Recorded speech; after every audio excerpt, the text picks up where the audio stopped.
Hi, everyone. Hi, I'm Kylie. I'm Corey. And we are Lit Libations. Welcome to our eighth episode. Ninth episode. Holy shit. I know. We're finishing up a quart of silver flames. Part 2. I can't believe this era is almost over for us. I know, it's the end of our little ACOTAR journey. I feel lost. It's kind of sad. I know, we'll do that, but the theories episode is next week, so that'll be fun. Okay. So we're doing it next week. I don't know. I don't have anything prepared. But I could get something prepared. Yeah, we could get it prepared in the next week. Okay. So next week, we're going to do our theories episode. It's going to be our final thoughts on the whole series, theories, and whatever else we come up with. Ships. Forbidden ships. I love that. Really? I love talking about Adriel and Eris. Yeah. I keep seeing that one. I'm like, I never saw that. I know some people ship Tamlin and Elaine. Mm-hmm. So I just love that kind of stuff. Yeah, that'll be interesting. It'll be fun to talk about. I kind of ship Elaine and more. Really? I don't know why I ship Elaine with so many people when I despise her as a human being. Well, you or as a fae being. Dislike more, so that works. That's true. For you. Yeah, that's true. It's in line. Go join our Facebook group. It's called Lit Libations Lounge. The answer to the question that I put on there is King Hybern. I love so there's that. no excuses. Who is it, like your favorite character, and it's like supposed to be King Hybern? No, would it normally be King Hybern? I think it was. How do we refer to the King of Hybern? Oh, it's yeah, King Hybern. King Hybern, the 4th. Just kidding. The 4th. Probably more than that. Probably. Anyways, we're drinking just a regular screwdriver with vanilla vodka. It's really good. Kylie hates it. No, I don't. I like it a lot. Here's the thing. I had very many experiences with like sweetened vodkas, and I didn't realize it would still in college, and I didn't realize it would still affect me. And it's apparently ingrained in my DNA. It's imprinted in your bones. Would you say? Bad. I would say that. Yeah. They say that a couple of times in the book. Yeah. Yeah. I would say that I don't have a mating bond with vanilla vodka. There it is. So. No, I don't mind it at all. Your toes are curling for it or what? Mm-hmm. Actually, that one wasn't bad. That one wasn't bad. It did taste good there. There's more orange juice. Okay. Yeah. No, for sure. I was just like, it's so acidic, and then like it does cut it, and like it gives it such a sweet tang to it that it's just I don't know why it just wasn't expecting it. It's just sweeter than you thought. Yeah, and we're not high this episode, so we're gonna have a little bit more like control over ourselves. Let's hope. There's quite a few shots in my drink, so okay, we'll see. We'll see how it goes. Let's get into it. When we left off, Nesta just got the mask trove, and she went to the blacksmith and forged some weapons. Trigger warnings before we get into it. There are several mentions of sexual assault, domestic violence, and thoughts of suicide. I know some people are like, yeah, 1000%. Yeah. Helion visits the human city on a Pegasus. He sees Feyre gawking at them, and he says, "Let's go for a ride if you want." And she says, "Well, I'd love to, but I can't. I'm pregnant. I can't. The elevation might hurt the baby." You're not supposed to like ride horses when you're pregnant. Like that's actually a thing. Oh, that is. Well, it's different because they're flying. They're not like jarring on the ground. That's true. Maybe. Yeah, I guess I don't Whatever. know I've never why. been pregnant. I can't say anything. Helion. Helion is happy for them for being pregnant and understands the reason for the shield now. He only briefly touches the Autumn Court soldiers before he needs to get out of there. He said, "I can feel the thread of a spell over them, but it's more like a mist, and it does control them." They fill him in on pretty much everything Dread trove, and this confirms that Brialyn indeed does have the crown. Only the harp remains at large. We truly don't know why Brialyn sent them into the bog of Urid to get them. They can speculate the reasons, but we know that she wants the crown. So whatever the reason, it's because of that. Can I just say quickly, this is like super off topic, but it is baffling to me that Helion doesn't even have like a wife. Or like a child, and he's like supposed to be older than Rhysand, younger than Baron, but older than Rhysand, and he has no heir for his court or anything of the sort. Yeah, that is weird. Well, I guess he does, but you know what I mean. Heir. Yeah. Also, Fae children are supposed to be super rare. Yeah. Why? Okay, they're supposed to be super rare, and how does Baron have 6 children? It's not 7, obviously, because Lucian's not his. But how does Baron have 6 children? There's a theory out there that Baron's not 100% high fae, and that's why he's able to have so many children. I don't understand it. We'll talk about it a little bit later. Yeah, okay, sorry. That was a lot. But... So they need Helion to help ward the mask against Briellen, because if Nesta got in, so could she. And I like this moment between Helion and Nesta. She is fairly dismissive of him, as she was when she first met him. Yeah. But asks if that was his winged horse that she saw, and says it was lovely. And he says, so are you. And everyone is between laughing and nervous at how she's going to respond. They're like, even Reese is like, yeah. And she just says, I appreciate the compliment, and then moves on.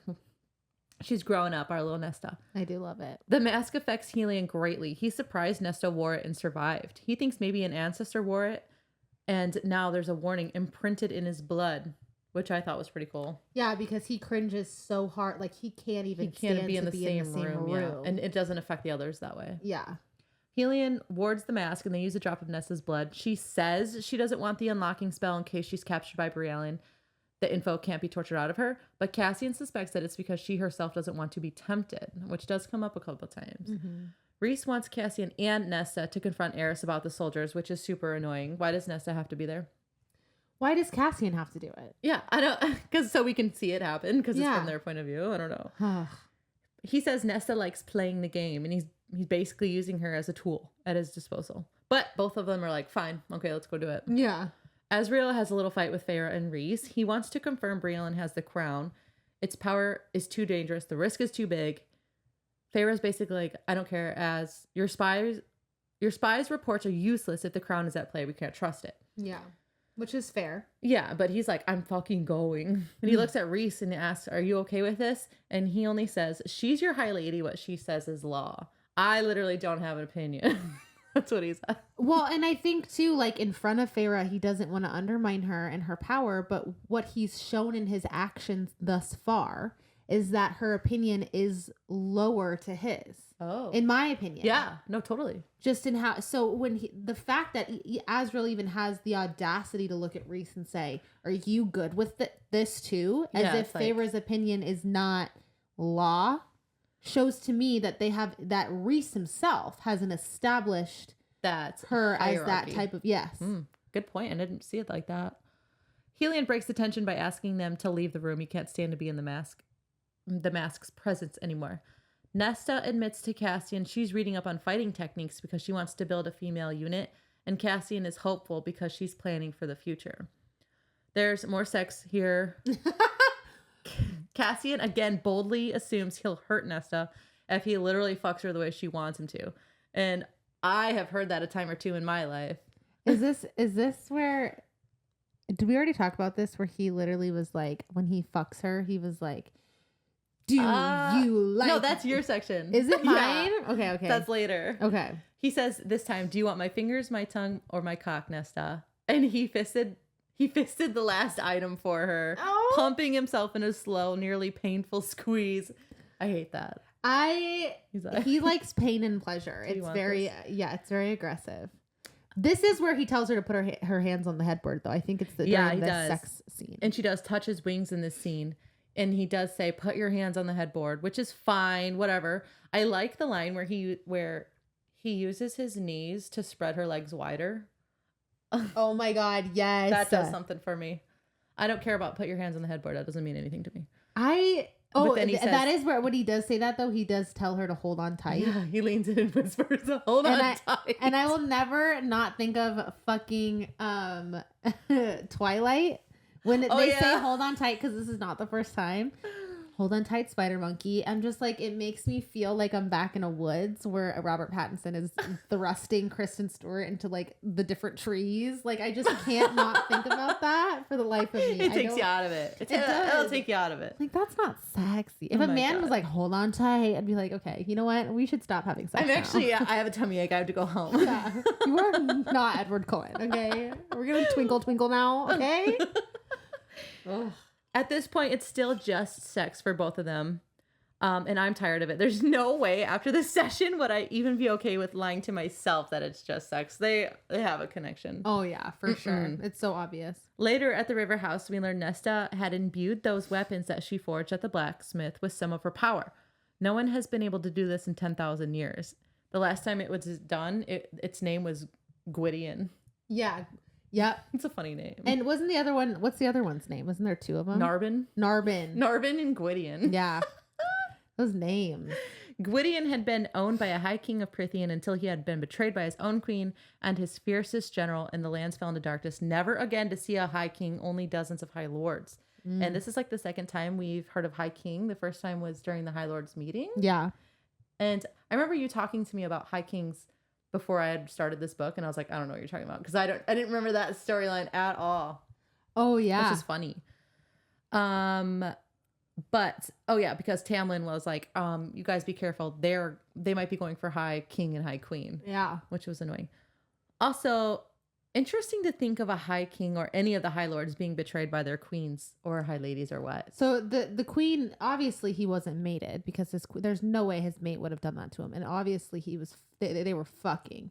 And it seems interesting to me because it feels like a lot of contention. And this is just, I guess it's just an assumption that that's what happened, because it was his best friend / general and his wife. Yeah. Which, how else would that have happened if they weren't having sex? Yeah. It just makes sense to me. Anyways. We get more details on that story later. Is that confirmed though? What? That they have sex? I don't think so. Well, because it's interesting because that happens there, and then we have Miriam and Drake. There's so many love triangles in this world. I don't even know anyone in my life that has that many love triangles. No. And they could probably pick out 5 like off the top of their head. Like, that's crazy. Well, they do live a lot longer, so I guess that could be drawn out longer. Anyways, basically Nesta had forged a new trove when she made those weapons. Amren's advice is to never touch the weapons. Don't tell anyone about this, especially Nesta, because she has the ability to create more if she wanted. Cassian does not feel good about lying to Nesta. He does not want to keep this info from her, and Rhys says Amren's orders hold. She's so my second. Up. It's so fucked up. And Cassian hates him in this moment, which is a first. Amren even says, I'd be careful when you're fucking her. Who knows what she could transform you into when emotions are high? And then Az is the one that says, that's enough. Thank God. Because he agrees with Cassian, because he has been training with Nesta and seeing her progress. Yeah, he has somewhat of a connection with Nesta too. Yeah, a little. And I love their connection. Yeah. They compromise that Feyre will be the deciding vote. Amren Why isn't she in that meeting? Where was she? She was at her art studio, but why didn't they not just not wait until she was available? I don't know. I don't understand half the meetings in this book. It's just another time where it feels like they're undermining Feyre. Yeah.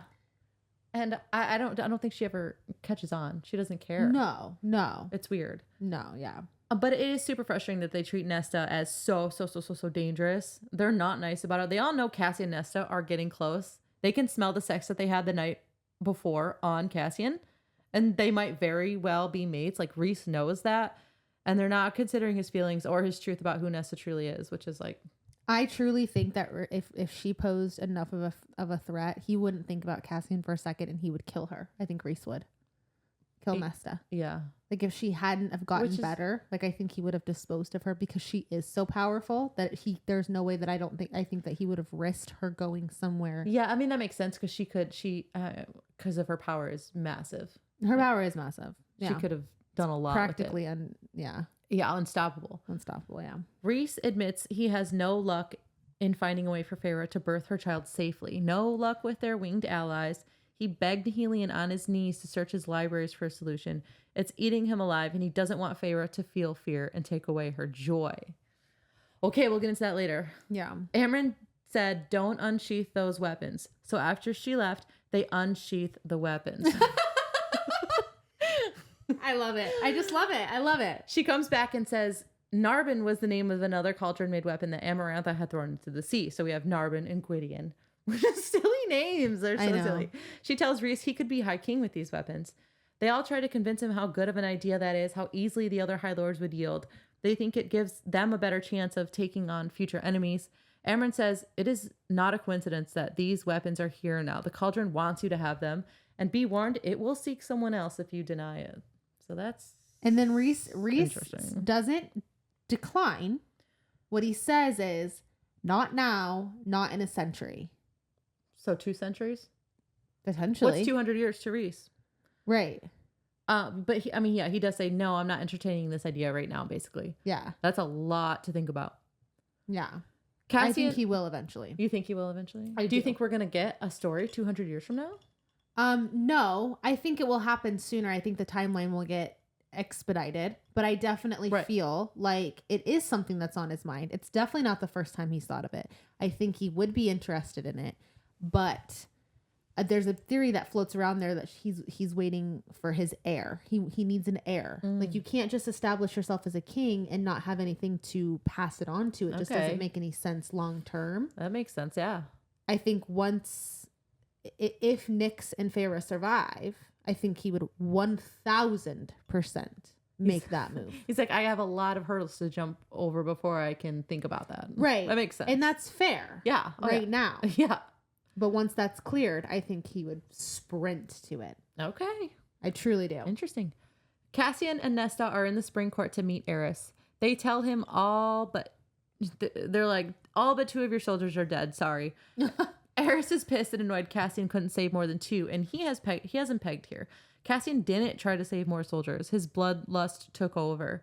But it was because he was protecting Az and Nesta, so you can't really blame him for doing what he had to do to protect his loved ones. Mm-hmm. Yeah. It's just shitty from both ends because those soldiers were innocent. Briallen is the real enemy, and those soldiers had families, but they were going to kill them in a mindless haste, so he did what he had to do. Right. He's dicking at Cassian, and Nesta fights back and says, if you want us as your enemy, let's fucking play. This is fun. And he's like, I'm not your enemy. No. Despite this bickering, Eris is attracted to Nesta and curious about her. But Tamlin interrupts them. He could kill them if he wanted to because they're on his lands. Yeah. Nesta says, no, you won't. And she shows her power in her eyes and threatens him and points at him and Tamlin says, point that elsewhere, witch. Because everyone knows the legend of Nesta pointing at King Hybern and then killing him. Yeah. I mean, they were all there. Yeah, that's funny. And she says, as they're leaving, tell anyone you saw us, High Lord, and I'll rip your head from your body too. And Eris is like, good job.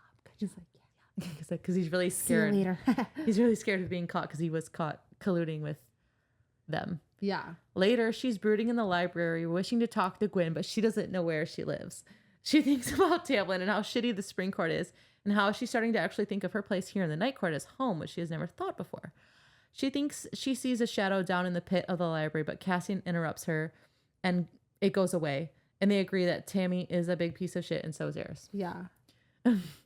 Nesta and Cassian have more sex. Oh, they 69 this time, and Nesta's never done that before, but she has had more than one threesome. Yeah. Oh my God, did we talk about that? Where they fight and she's like thinking about them. Oh yeah, we talked about this last one. Oh my God. Yeah. I love her dirty mind. It's my favorite. Yeah. But I love that she's 69 for the first time. Yeah, good for her. Yeah. I'm sure they both loved it. I look like it. Cassian knows they're training like Valkyries. He's fought with them before and he knows what it looks like. Asriel's attention is caught by the sound of Gwyn squeaking with excitement. There's something about Gwyn that Asriel can't, it keeps getting his attention. That actually reminded me, I forgot to tell you, but did you read the bonus chapter? No. So yeah, we have to read the bonus chapters and we'll do that next episode as well. Perfect. Because I have not read those ever. Cassian maybe had a Valkyrie lover before they were slain in a battle, but after he learned all the Valkyrie techniques, he said he'll start training with them. At the river house, Feyre votes to tell Nesta about the weapons, but Cassian will be the one to do it at the right time. It seems everyone is at this meal except Mor, who's on another continent, and Nesta, who's upstairs. They could have, I don't know why Nesta wasn't invited. Wait, I thought their dinners were at the river house. Yeah, but Cassian's there. Yeah, but Nesta's not there. She's at the House of Wind. Right. It was like up 10,000 stairs and a little bit of ways. Yeah. Like across town and up 10,000 stairs. So you make it sound like she's literally right upstairs. She's in the like same she just has to come down a couple stairs and she can come to dinner. Cassian tells them all of Nesta's Valkyrie desires and thinks about how he had a Valkyrie lover named Tanwyn. Tanwyn, Narbin, and Gwydion. Yeah, Tanwyn, who's very close. That seems very close to Tamlin. Yeah. Like you say it fast enough, that's easily mistaken. Oh, you fucked Tamlin, did you? No. I know. He also clocks Asriel and Elaine blushing at each other. Ugh. Whatever. Elaine tells a story about how Nesta had taunted a duke into a marriage proposal by dancing and understanding, quote, the game at just 14 years old to get back at a rich heiress for being cruel to Elaine. It seems Elaine, from Cassian's point of view, isn't a blindly loyal dog. She observes and understands all. Which is very interesting. She observes things that, like, I feel like anyone else in the group doesn't even, maybe not even Azriel observes. And I think that's so interesting because it to me, it alludes that maybe she's a bit sneakier. Yeah, that's a good point. That's what I was thinking too. Yeah. She holds more closely to her chest. 100%. Yeah. She also says a bunch of times that Nesta and their mother always believed she was destined to marry a prince, and that hurts Cassian's feelings because he's a bastard born brute. Yeah, when she was 14, she wanted to marry a prince, so he's got his feelings hurt like 10 years later. Yeah, it's only 10 years. Oh, what? Elaine is glad to hear of the Valkyrie stuff, so Nesta has an outlet for all of her rage, loyalty, and wolf instincts. At training, the girlies are holding a lunge and cursing the ways of the Valkyries when Cassian asks Nesta out of nowhere, very casually and for no reason. So, like, if you, like, what would you name a sword? Like, if you had one, like, what would you name? What would you do? Gwyn said Silver Majesty. Emery said Foe Slayer. And Nesta answers Killer, but it was very unserious.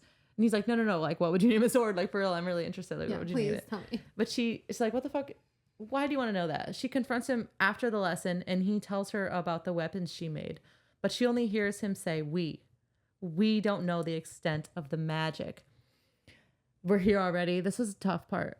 This is a really tough part. There was a possibility you wouldn't even tell me. You all sat around and judged me, and then you voted. And she's hurt Amryn voted against her because she had hoped Amryn didn't hate her after their fight, because they once had like a good relationship. She's pissed, but remains impressively calm. She goes to her room, pretends to start a bath until the house tells her Cassian is gone. She goes right to the stairs, starts her descent. She is spiraling in a rage. Her chest is cracked wide open. There's no mind stilling that can help now. She gives her whole self over to it. This debate had been out of hatred and fear of her. In no time at all, she's at the bottom of the stairs in Valeris again at last. Have you ever had that feeling where like something happened and your heart just breaks and you can't just do anything? There's like nothing for it to go away. Yeah, 100%. Yeah. She blacks out, storms straight to Amryn's, and shatters her front door. Of course, she catches Amryn riding Varian. Of course, they're mid-act. He throws up a shield of water. Amryn's like, drop it. Good dog. Good dog. She is. She's like literally the master of that relationship. He leaves at Nesta's get out, only after a nod from Amryn. Now, we learn Amryn has some pretty good reasons to have been upset by Nesta. She has done nothing to prove she's able to handle her terrible powers and refused to train with Amryn at that summer pleasure barge party. She thinks because Feyre requested Amryn... So Nesta thinks because Feyre requested Amryn to work with her that Amryn chose Feyre. And she's like, you stupid girl. Like, I didn't choose her. And then she's like, you know how I feel about Feyre. And she's like, oh yeah, boo-hoo to have a sister that loves you and cares for you and will do anything to help you. They keep fighting, and then Feyre shows up. And she's like, stop this. It should not have come out as it did. Nesta says to Amryn, I trusted you to have my back. And she said, I haven't had your back since you started using my loyalty as a shield against everyone else. Things get heated, and Feyre says she's offering Amryn respect by not ordering her around. And then Nesta's like, oh yeah? Is she offering you the same respect as your mate? Has anyone told you that your baby will kill you? And she's like, what do you mean? The wings will get stuck and both of you will die. She's struck dumb. Madja said it would be risky, but she didn't say anything like that. And then what about the bone carver? What about the vision he showed me? Was it a trick? Was it a lie? And I feel like she feels a little bit betrayed by the bone carver. Yeah, but the bone carver, she realizes the bone carver didn't show her a child with wings. So he's just so do you think that right? Because I mean, the bone carver can't predict the future. Like he could probably show what his vision of like what their combined child would look like, like an AI generator. Yeah, but I'm sure you couldn't anticipate that like the child was going to have wings. It's true because she's not Illyrian, right? And neither is Rhys. Yeah, he's only half Illyrian. Feyre is silently taking in the implications that if she dies, Rhys dies, the baby dies. But all she says is, you all knew. Rhys knew about the threat to our lives. When Feyre touches her stomach, Nesta knows that she had not been loved by her mother as much as Feyre already loves her unborn baby. And that part really killed me. Feyre starts to cry, and Nesta starts to feel pretty shitty for it and runs away. She didn't know how to handle it. She just started running. I know. Amren only suggests Feyre talk to Rhys about this. Cassian, meanwhile, he's up in the House of Wind, thought she really took a bath. She follows her scent to the stairs, realizes she went down them, doesn't know if she made it, so he walks all the way down the stairs himself. She's not there, so he goes to the river house, assuming that's where Amren would be, but Rhys is there. He had just learned what happened with everything, and he tells Cassian what Nesta did, and he's like, you better get her the hell out of the city before I kill her. Thoughts? Yeah. Okay, so first and foremost, I want to talk about Amren. Okay. So I get that she's upset with Nesta. It's fair. It's valid. Mm-hmm. I still don't fully understand why she went from like, I'm here for you to like, I fucking hate you. She on that pleasure barge, she literally told her you become a pathetic waste of life or something like that. Amren did? Yeah. Oh. She said something like, you become like a pathetic waste of like something so harsh. Yeah. Just because she refused to train. I wonder if like Nesta said something super mean to warrant that. It's never been expressed. I just feel like that sentiment is just so fucking mean to just spew at someone just because like she's clearly having a very, very, very tough time. And you don't have to be okay with her using you as a shield. But that doesn't mean you have to kick a fucking horse while they're down. Yeah, Nesta's obviously going through something, and she's been going through something for what, 6, 7, 8 months, however long it's been, and now you're gonna hold it against her. Yeah, I get it. And now you're gonna tell her like, oh, she's a pathetic. And so it's like, you know, I get it. Like I get that you're upset, but just the way she expresses it just becomes so cold, so mean, so distant, so rude. And it's like at the snap of a finger. Yeah, it's just like her character changes. Right. It's very upsetting. And then Rhys has no right, absolutely no right, to be upset with Nesta for revealing what she revealed to Feyre. No. Because he should have told her. Yeah, but for sure. But he is upset. And I mean, because Feyre forgives her, I feel like pretty quick, even though she doesn't tell her until the end of the book. Yeah. And she's like, Rhys overreacted, but Rhys is a hothead. Yeah, no, I just thought that was just kind of fucked up. Oh, for sure. I don't know. Yeah. Well, and then everyone was like, okay, yeah, we agree. That's fair. No one fought it. No, and and I think it's kind of fucked up of Rhys to put he told every single one of them in their group what was going on and put them in a position where they had to lie to their high lady, to their friend. That's true. A lot of people that do that kind of thing, they don't think like that. Yeah, it's just super fucked up, and I don't understand how. And none of the people in the group, like, if my friend told me, like, came up to me and was like, "Hey, my wife is gonna die with this baby," like, and that was my best friend, like, if it was more, or if I was sister. Like, or my sister, it was your sister, I'd be like, I'm gonna be so dead ass with you, like, I'm not lying to her. I'm going actually right now to her house. You literally have 24 hours, or she's gonna know from my lips. Yeah. How did no one say anything like that? How is everyone like, oh yeah, no, for sure, let's just not say anything? I don't know. Are they afraid of Rhys? Maybe. Mm-hmm. That's interesting.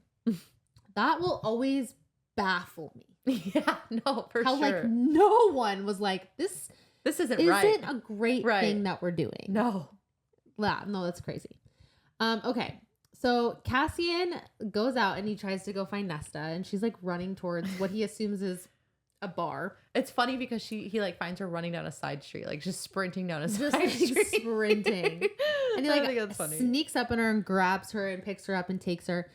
Azriel has a big pack prepared. Oh yeah, a bug out bag. Yeah, a bug out bag. He's so nice. He's like, oh. Dude, like, you guys need to get out of here. Here. I read literally. Fucking Sarah J. Maas makes me love Azriel with like each sentence she writes about him. Like, imagine if he has anything. If she writes every a line book, has so much meaning. I will fall into a puddle if she writes a full book about him. I don't even know what I'll do. I'll probably die. I think she will. Oh my god! I'll just like literally convulse and just pass away. What if you hate it? That would be a I don't even want to if she made us hate Azriel. If she made me hate Azriel and love Elaine, I don't even know what I'll do. That'd be interesting. That'd be crazy. She'd be the best writer in the history of the world. Okay, so then Cassian grabs the bug out bag, grabs Nesta, and takes her to this like mountain range. And they camp for the night. And Feyre uses her Damati powers to talk to Cassian mind to mind.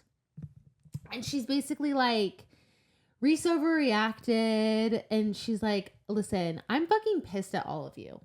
Okay. But I'm not even mad at Nesta. No. Like, yeah, Nesta did it to hurt me probably, but right. It was brave for her to say that. To even say anything. And she I'm was glad the only that one that did, yeah. Like, she's like, I have a right to know. Like, I'm so glad that I know. Yeah. Like, thank fucking God I know. Yeah.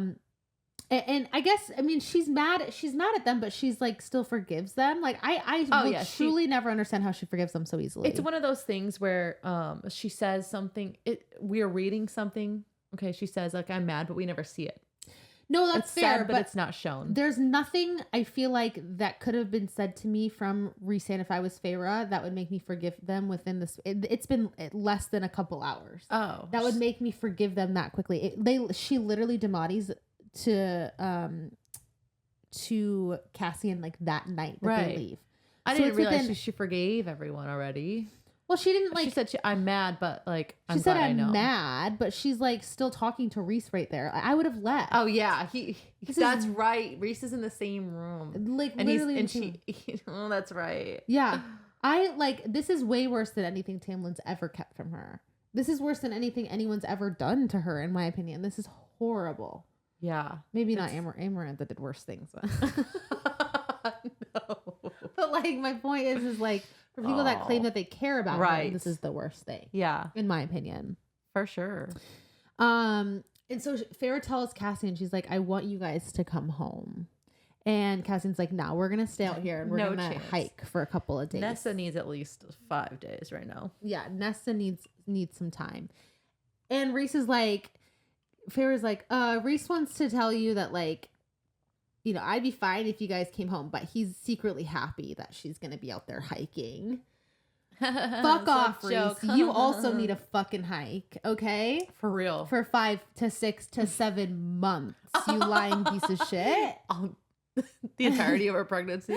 Literally, go away. I'm so mad at you. Okay, so then... so Cassian and Nesta the next day start hiking. It's like a lot of hiking. It's 6 hours at a time. I'm pretty sure 6 to 8 hours before they even get time to stop. Yeah, they're walking the whole time. And he makes her carry a pack, and the path is super dangerous. Mm-hmm. Like he mentions, I think at one point that if she were to not drink, he makes an offhanded comment that like if she were to not drink water, she could faint and break every bone in her body falling down the mountain. That's how dangerous this hike is. That's crazy. I can't even picture that. And she's like she's not saying anything. They're not saying anything to each other. He's barely speaking to her. He's mad too. Yeah. Yeah. Which I don't think that he has any right to. Yeah. I don't understand that. Like, whatever. But when he does make that comment about her, potentially falling and breaking every bone in her body, she makes a comment in her head like, good. Oh yeah. And this is really sad because this is the first time that he's seen in his like in her face that maybe she wouldn't want to live. Mm-hmm. And this is so interesting to me too, because this is actually something that I had thought about even in the beginning of the book. Mm-hmm. That like they put her in all of these positions that, in my opinion, like someone that seems to be feeling this low about themselves, like she's in the House of Wind that's on top of a mountain. Like I would never put someone that depressed, and even in that situation where she could easily just jump over the side. True. I never even thought of that. Yeah. Where she like, I thought about like Elaine and remember how they kind of talked about how Elaine, when she was in her really depressive state, like where Nesta was worried that she would try to open the windows and jump out. Yeah. I thought about that. They don't give her that same grace.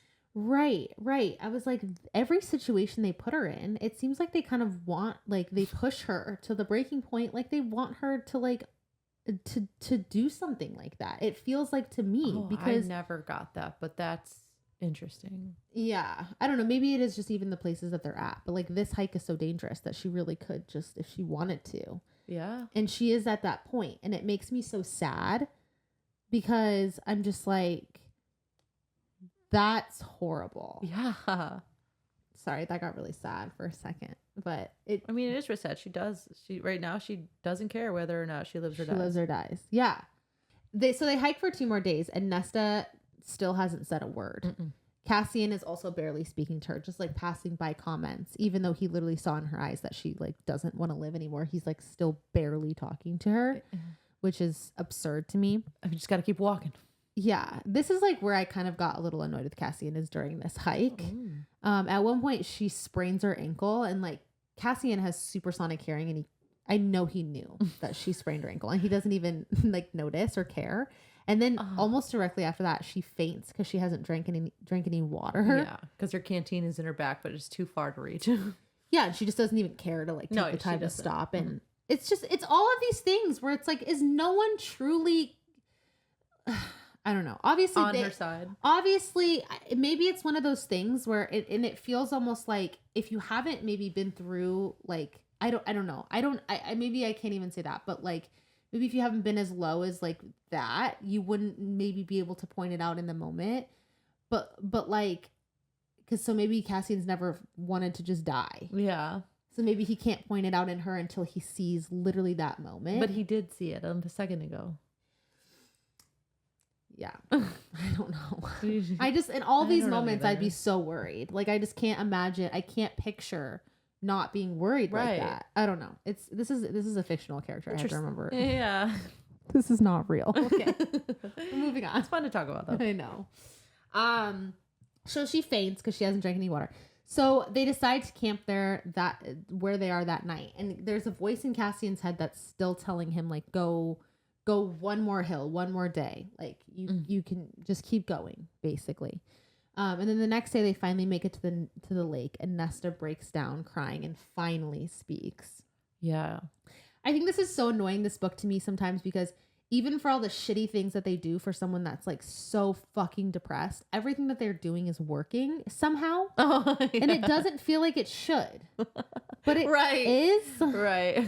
And it's almost like rewarding bad behavior, and it makes me so annoyed a little bit. That's true. Right? It's so annoying. I didn't pick that up. And so Nesta tells Cassian that she let her father die, and then that when he did die, he died with her having hate in her heart for him. And she says that he loved her, but she was horrible to him, and he still loved her, and she didn't feel like she deserved that love. Yeah, the audiobook version is good of this because she's like crying while she's saying it. I know. It made me cry. This part actually did like make me seriously, I was sobbing. Nesta feels like she's unredeemable. That the things that she's done are too horrible, and that she can't fix herself. She doesn't know how to fix herself. She doesn't know how. She doesn't even feel like she's worth fixing at this point. And this whole time she's uncontrollably sobbing, and Cassian has finally come over to hold her and comfort her. Thank God, finally. Fucking hell. Cassian tells her that what happened to her father wasn't her fault. He was there too. Like, he was looking for a way out. He was looking for a way to save him. And there wasn't a way. Like, there was nothing that could have been done. And Nesta tells him that she can't stand fires because the crackling sounds like breaking bones, and it reminds her of her father's neck breaking. Duh. And Cassian's like, oh shit. I remember the 6 times she was around fires and she was flinching, and I noticed it, and I didn't even think about it. And I never had a single thought about it. Not one other thought after that. Cassian holds her and comforts her and tells her that she will get through this. If she can just fight it, she can face it, own it, and embrace it. And then part 3. We're at part 3, Valkyrie. What chapter are you on? I don't know. Okay, so I just have a quote that he said to her. He said, I've seen what you can do when you're willing to fight for the people you love. Why not apply that same bravery and loyalty to yourself? I love that. Me too. That's all. Finally. They do. It's so interesting. It reminds me of like when they mix truth and lie when they get tortured. Like, that's how this feels when they're trying to help people. They mix like the worst things they can do and the best things they can do. And it just like works out. I'm just like, I know. That's so funny. What the fuck? Okay. So Nesta is back in the training ring talking to Gwen and Emery about the mountains. She told them that she had a fight with her family, and Cassian took her like on a 5-6 day, a week and a half hike. It's a long hike. Oh. Yeah. It's like basically all like I had a fight and then I went for a walk. A really, really, really long walk, like days on end. When they got to the lake, they spent 2 more days in the mountains training with a steel blade finally.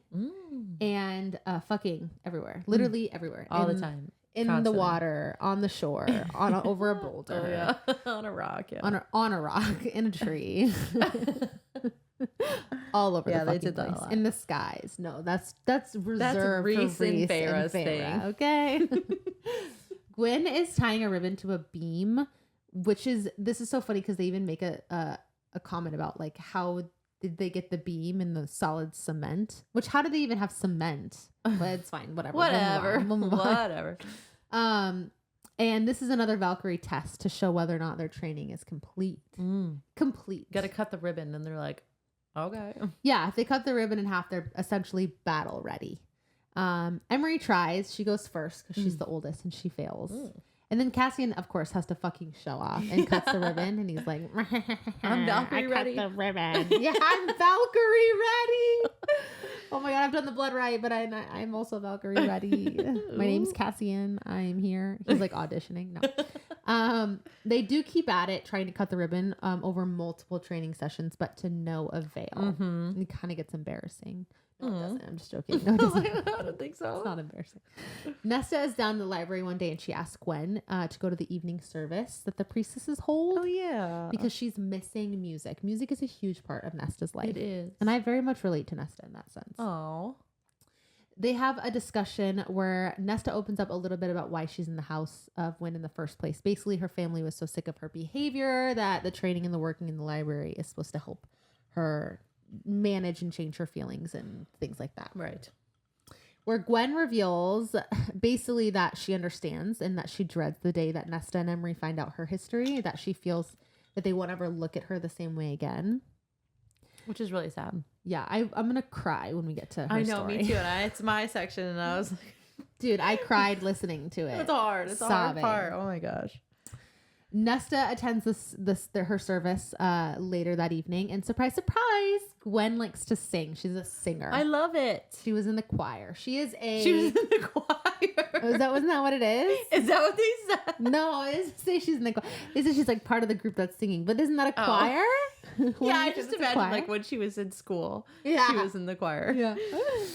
So Nesta is listening to the music and she's like closing her eyes. She's just really vibing to it. And then the next thing you know, she sees herself flying to a misted, veiled mountain. Yes.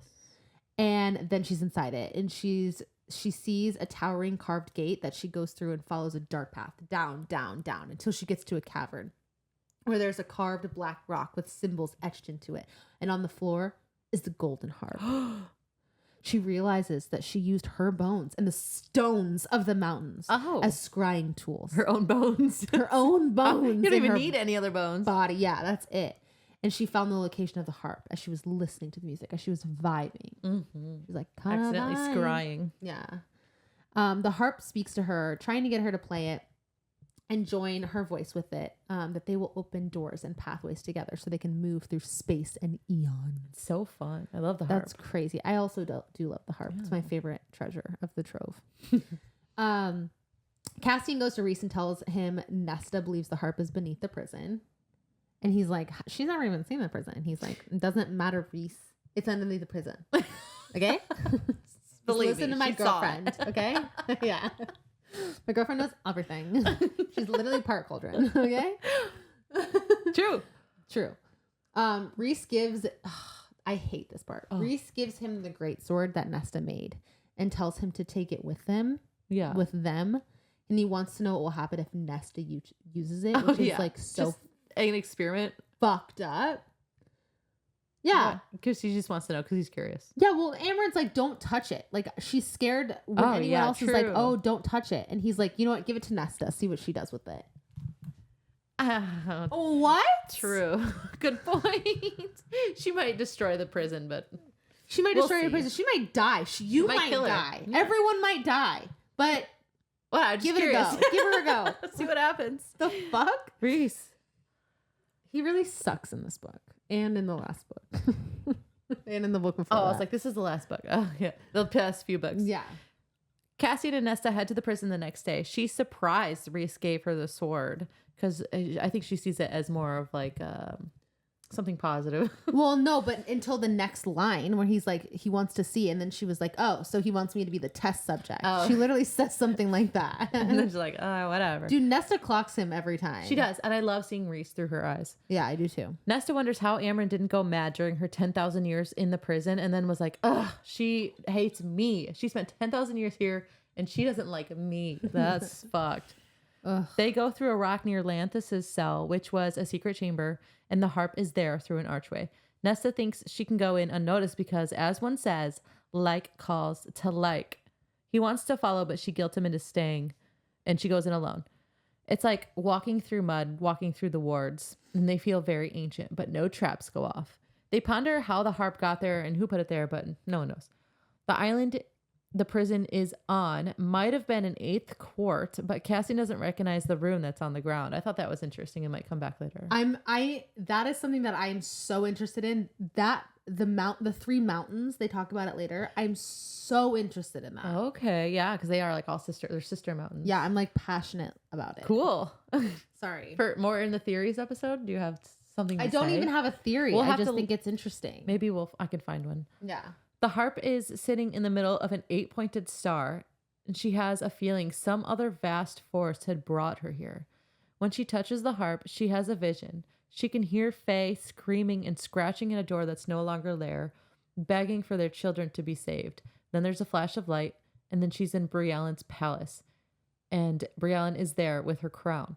She tells her she knows who her friends are. I know where you are. You have the harp, and you're foolish for holding on to it still. The harp sings answers to all my questions. Her and Briellen's minds are connected somehow. The harp won't let Nesta let go, and she calls her sister.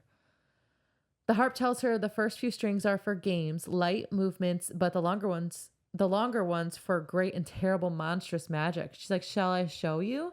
And she's like, no, just break the words. And the harp says, okay, pluck the first string then. She does. It seems to have closed her connection to Briellen. When she comes to, Cassian is screaming her name, but she says, I'm fine. And she guesses that the last person to have the harp used it to trap those Fae souls into the rock itself. They need to, do we have theories about that? No, I don't, but I do think it has something to connected to whatever the 3 mountains are. Like, I think all of that stuff is like probably going to be brought full circle at some point. I hope so. That's really interesting. But I just don't know. I honest to God don't know how. Oh, yeah, no. It's going to be something that we never thought about. No, for sure. They need to leave the prison ASAP. Briellen knows they're there, and they can't wait. They can't wait to drop the harp off at Reese's so they can go fuck. That's literally what they're thinking. She tells Cassian then that she named her sword Ataraxia. They have a sweet moment where Nesta tells Cassian, you're my friend, I think. And he's like, baby, I've always been your friend. Baby, I love you, girl. She even has a moment where she ignores the fact that Briellen's eyes are on them. She's like, I know, like, she can see me, but like, Cassian, let's fuck right here in this prison. No, she doesn't say that. She wanted to. She should. As they're casually walking out of the prison, they notice Lanthus's cell door is open. It's too late to run. Cassian knows he's dead at this point, but he's talking with Lanthus's mist form to buy Nesta time to escape. That's all that matters. Lanthus says he's a true immortal. He's like, I'm a true immortal. I always knew I'd see you again, Cassian. When Nesta asks the harp to open the wards for her, it had opened his cell as well. Nesta tells Lanthus that she is a witch from the Urid, but he can barely catch her scent because it's overwhelmed with Cassian's. And Lanthus notices they have the harp, and he says, even death bows to the last string. True. Be careful with that thing. Yeah. Lanthus was just about to guess that Cassian and Nesta are mates, but Cassian wasn't ready for that, and that's when he decided to attack him. Yeah, he's like, 100%. Yes, based off your scent. And yeah. Anyways. He was that you slashing him? Stop. She's not ready. She'll run. She will literally run for me.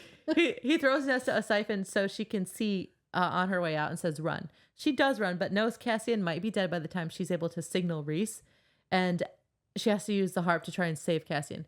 She connects that the harp has 26 strings, and Meryl's research says there's a possibility of 26 other worlds. Yeah. That's interesting. Yeah. She's ambushed by a dozen Autumn Court soldiers sent by Briellen, of course. and plucks the first string of the harp again and asks to be taken to Cassian.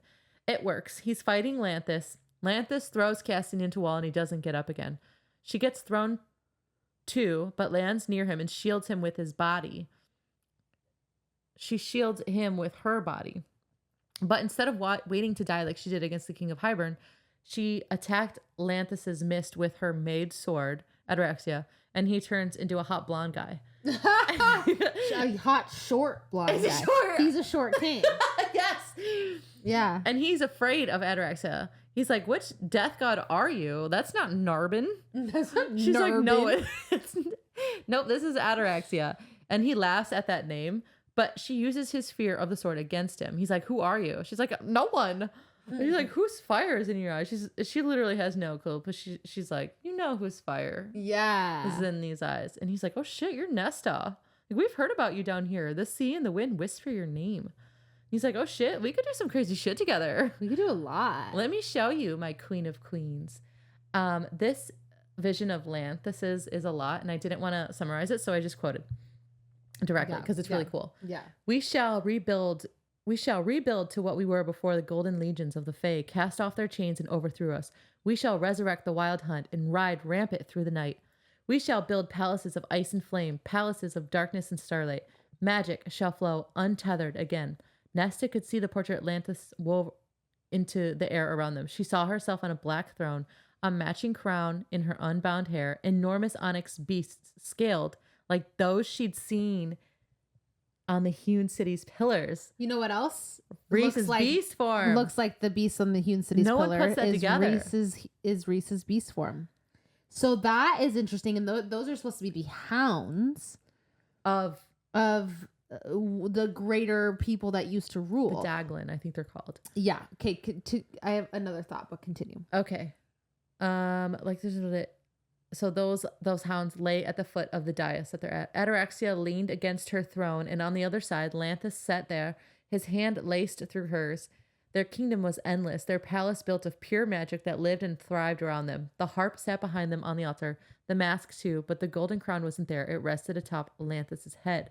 The vision shifted, and they writhed on a great black bed, the golden skin of Lanthus's back shining as he moved inside her. Such pleasure. She had never known such pleasure with anyone. Only he could fuck her like this, driving so deep, her body warm and supple and wet for him. And soon his seed would take root in her womb, and the child she would bear him would rule entire universes. And she pops out of this vision. She tries to shut him back into his cell. He's like, whatever, I'll just come find you later, girl. Yeah. Girl. Yeah. He wants her as his queen. She's like, nah, I don't like that. Cassian's a better lover than you could ever be. I like him better. He's got a bigger dick. And he's distracted by her, and Cassian throws a dagger at him, and then Nesta cuts his head off. The other prisoners start praying that Nesta stays away from them because they're scared as shit of her. Like she just literally killed a death god. Yeah, and they're like, holy shit, stay away from my cell. I didn't have anything to do with that. She guesses 3 strings will be enough to get them to the river house, and she plucks them, and it works. They travel / transport / teleport to the river house, and Reese comes out, and he's like gaping at them, so surprised. Oh my god! He's like, oh, you killed a death god with that sword? Yeah, I didn't see that coming. No. Cassian collapses, and also Cassian is almost dead. Right. Oh no. What happened? This was supposed to be an in and out job. So casual all the time. Cassian is fine, but he's grounded for a little bit. Maybe he had a tiny cracked skull. No big deal. Yeah, he's grounded. He's in trouble. And he can't fly. Nesta accidentally apologizes to Feyre as they mind speak. And Feyre finally says, I forgive you. They can't let the harp get into enemy hands. It can go anywhere. Nesta's like, what's the wild hunt? Because Lanthus had mentioned bringing it back. And then we get the story about the Daglin who enslaved both Fae and humans. This is another quote because this is kind of an info dump. Some strains of the mythology claim that one of the Fae heroes who rose up to overthrow them was Fionn, who was given this great sword Gwydion by the high priestess Oleana, who had dipped it into the cauldron herself. Fionn and Gwydion overthrew the Daglin. A millennium of peace followed, and the lands were divided into territories that were the precursors to the courts. But at the end of 1,000 years, they were at each other's throats on the brink of war. Fionn unified them and set himself above them as the High King, the first and only High King this land has ever seen. And he's like looking at everybody. See, this is where I'm so confused because I thought Narbin was the sword that Fionn used. So this is this is an inconsistency in the book because they do explain that Narbin's the sword that unified, was the thing that unified all of the courts under the High King. But now they're saying it's Gwydion. Well, I know because I know they're both two swords that were made, but Amarantha, they do say that Amarantha threw Narbin in the river. Yeah, I just earlier when they expressed they talked about Narbin. Yeah, we'll have to double check that. I will because Fionn was betrayed by his queen and by his dearest friend, who was his general. They killed him, taking some of his bloodline's most powerful and precious weapons, and then out of the chaos that followed, the 7 High Lords rose, and the courts have been in place ever since. Very interesting story, I guess.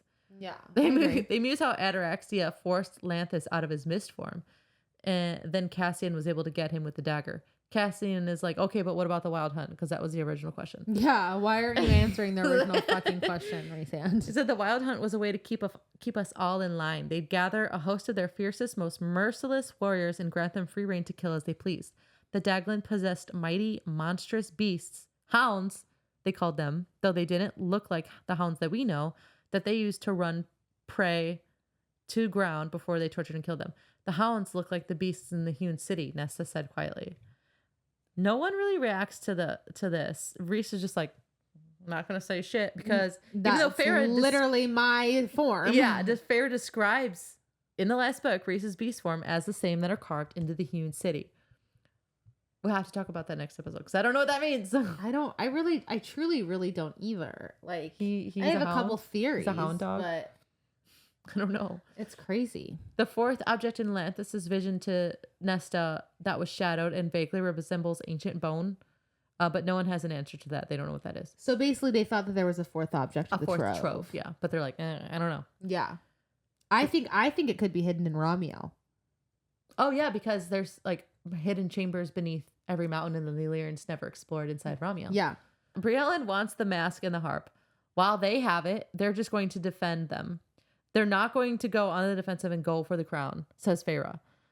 Rhys disagrees. He wants to go get it. Farrah says, no, it's too risky. Then he's like, okay, well, we have to let Nesta dance with Eris then. That's his answer. To solidify our alliances because he's scared of Tamlin. Yeah. So like, if we can't go get the crown, Nesta will dance with Eris, whatever. Everyone's like, yeah, that'll definitely work. I don't see anything wrong with that. That's perfect. Even though they can all sniff out the fucking obvious mating bond that's going out. They're like, this is going to be great. This is going to end well. I just don't get it. No. It's crazy. No. Nesta gives Ataraxia back to Rhys. She's tired of the death. Nesta invited Cassian to their old human hovel. Ezreal winnows them in, but he can't stay because he's got a dagger date with Gwyn. Nesta is embarrassed. What? I actually kind of like them. Me too. He was excited to go. I like it hang more. out with I Gwyn. like it more than Elaine and Azriel. Me too. I will say that. I do too. Nesta is embarrassed at the state of the cottage, but Cassian's like, well, at least you had 4 walls and a roof, which is fair. Yeah, so he grew up outside. That's true. He sees the paint everywhere and he's like, oh, is the drawer here the one that Farrah painted stars on? He's like, oh my gosh, is it here? He's like fangirling. Yeah, he is fangirling. She talks about all the traumas she's endured at the cottage, all the hate towards her father, and how she never understood him or put herself in his shoes. She pockets one of his carved wooden roses and wants to leave. And she says, I think I just needed to see this place one last time to know we got out, that there's nothing left here except dust and bad memories. That was a weird little scene. Yeah. But she got that rose. And I just love the TikToks where it's like, where it walks in and he's like, oh, it's nice. I've never seen anything about this scene. It's so funny. I have to send it to you. It's better than where he was born. That's so true. That's so true. This is nice. This is nice. It's like literally like falling apart. That's hilarious. It's a month later. They're still having sex in every conceivable way, but he never stays to cuddle, and Nesta is scared that he'll get bored and move on soon. He's like, do I feel good to you with every thrust? I forgot to mention that in my last. No, that sucks. That was so funny. So good. I love it. She's filling out, putting on more weight, and taking dance lessons with Moore because the winter solstice is 3 days away. She has a normal conversation with Moore for the first time ever. She keeps calling her Morrigan, and Moore's like, Moore's okay. Like, please call me Moore. Yeah. So she does. They talk about Eris and what she'll wear to the ball, and Nesta asks, are you okay with me dancing with Eris? And she's like, yeah, I know you're going to make him crawl. It's going to be fine. They both go to the library. Emery is there with Gwen and blushes at how beautiful Moore is. I love it. And how she forgets her beauty and she doesn't come to Windhaven much these days. And she's like sad about it. She's like, dang, I just want to look at her face sometimes. I'm obsessed with them. Really? I really ship that. I ship it hard. I love that. I think that's the only thing that will make me like more is if she's with Emery. Aw, and I think they do have another mention later about them like together, like another clue that they might ship. Oh shit, I love that. Maybe, I don't know. But they go down to level 5 and Emery is captured by the library's dark mystery and can hear her father yelling. So they go up a floor or two and she's like, don't worry about that darkness. We'll just get away from it. Just ignore it. Yeah. Gwen finds them again with their solstice gifts. And it's a chapter out of the book Meryl is writing about the rebirth of the Valkyries. And it's all about them. Aww. Nesta, Emery, and Gwen wrote it. She says, our stories are worth telling. Cassian is away at an Illyrian camp. They're getting restless with the blood rite mere months away. She asks the house for a tiny fire and talks herself through being able to sit through it, like at it. It's amazing. And she succeeds. A trail of evergreen twigs leads her all the way down to the pit in the library where she realizes the darkness of the library is the heart of the house. That the house is the same as her and the priestesses. And she recognizes that. And the house gives her another twig, and Nesta accepts the house's gift of this knowledge and turns the light out and says, you're my friend, and I'm not afraid of your darkness. Her house is the best. The house is her best friend. Oh my God, now we're at winter solstice. No. Okay, it's the dance party. It's the first day, the dance party. All right, it's the first day of solstice celebrations in the Hewn City. Feyre arrives in a typical Hewn City high lady dress, but one that shows off her pregnant belly. They say it's very similar to the one she wore under the mountain in the first time that she was there. She keeps wearing it. I know, she loves it. And it's just like she's got her little, she's bumping. Yeah, that was her announcement to everyone under the mountain. Elaine and Nesta are right behind them wearing black, and Cassian describes Elaine's outfit as sucking the life out of her. Her dress wore her instead of the other way around. And so this to me shows that maybe she's not night court material. Like she just is, it doesn't fit there. If everything she tries to do in the night court, it just is very out of her element. Yeah, so she needs to go to spring or summer or day anywhere or dawn. Where Lucian is, yeah. I'm fine with. Okay. Anywhere away from Azrael, I'm good. Just kidding. Nesta's dress, however, threatened to bring Cassian to his knees. Cassian had brushed his hair for the event, and that's how long it took him to get ready. I love that. All he did was brush his hair. He's like, all right. He's upset they couldn't think of a better way to solidify their alliance to Eris other than to ask Nesta to dance with him, which is fair. Yeah. They could have done something different. Literally anything. And Reese, they do, because Reese and Feyre give Eris the dagger that Nesta made. That would have been plenty. Claiming it was a Fairly heirloom. Also, the audacity to give away one of Nesta's weapons. Yeah, that's hers. Nesta's. Literally. Eris is like, you've had these hidden all these years, like during the war. The war? Where was this? Yeah. And Fair like, question. Just be thankful. Fair's like, oh, you don't like our generosity? Just enjoy the gift, Eris. Yeah, we'll return it. Just give us the receipt. Just kidding. He is thankful for it. Yeah. She's like, I would dance with you, but like all the twirling might hurt the baby, so Nessa's gonna dance instead. And she dances the hell out of that dance. Everyone is impressed and entranced by it. Yeah, Nesta describes the way she looks tonight as Queen of Night, Death's consort, and Death itself. All she did was put a little red lipstick and some eyeshadow. And a wing. Wing liner. She's like, damn, I am Death. She's like, that's crazy how I look right now. I should have put that as my makeup and so like, I am Death. Damn. As Cassian is watching, he thinks not even a prince will do for Nesta, only a king or an emperor, and he's still like putting himself down. Nesta thinks, my partner might be a monster, but he knows how to dance. Yeah. Talking of Eris, because he's keeping up. As they're dancing, Eris seems to understand they're playing a game, but he says to Nesta, don't listen to the lies they tell you. Moore knows the truth, but is withholding it because she's afraid of it. He says of the inner circle, quote, they believe a version of events that is easier to swallow. I always thought Rhysand wiser than that, but he tends to be blind where those he loves are concerned. Facts. Nails it right on the head. Yeah. Nesta is playing the part and leaning into him and blushing, etc. And then Cassian is there. He's like, move. My turn. He can't take it anymore. Yeah. Nesta plays it so cool and dances with Cassian because it's dangerous because they need Eris to be enthralled or whatever by Nesta, and Rhys and Feyre are like shouting at Cassian mind to mind down the bond. down there or down the bond. Do they have a bond? During their Damati. Yeah, but they don't care. I once saw this online, and I don't know if I've said this before, but Eris is Rhys without the inner circle. Yeah. I mean, he even says that. Like, he mentions one time, not everyone's so fortunate to be born into the family they were born into, whatever. Yeah. And it was so sad. Like that, but just in like the way that Rhys portrays himself as this evil character, I think Eris does as well. Like, Eris is literally Rhys. Yeah. I do you know what I'm saying? Yeah, like 100%. He does. And Cassian says that at the very end of the book. I love that. I do love that part. Eris is talking to Rhys and Feyre, and Rhys shows Cassian a more mind-to-mind what this conversation is. Eris wants Nesta as his bride instead of even the dagger. Feyre is like, what?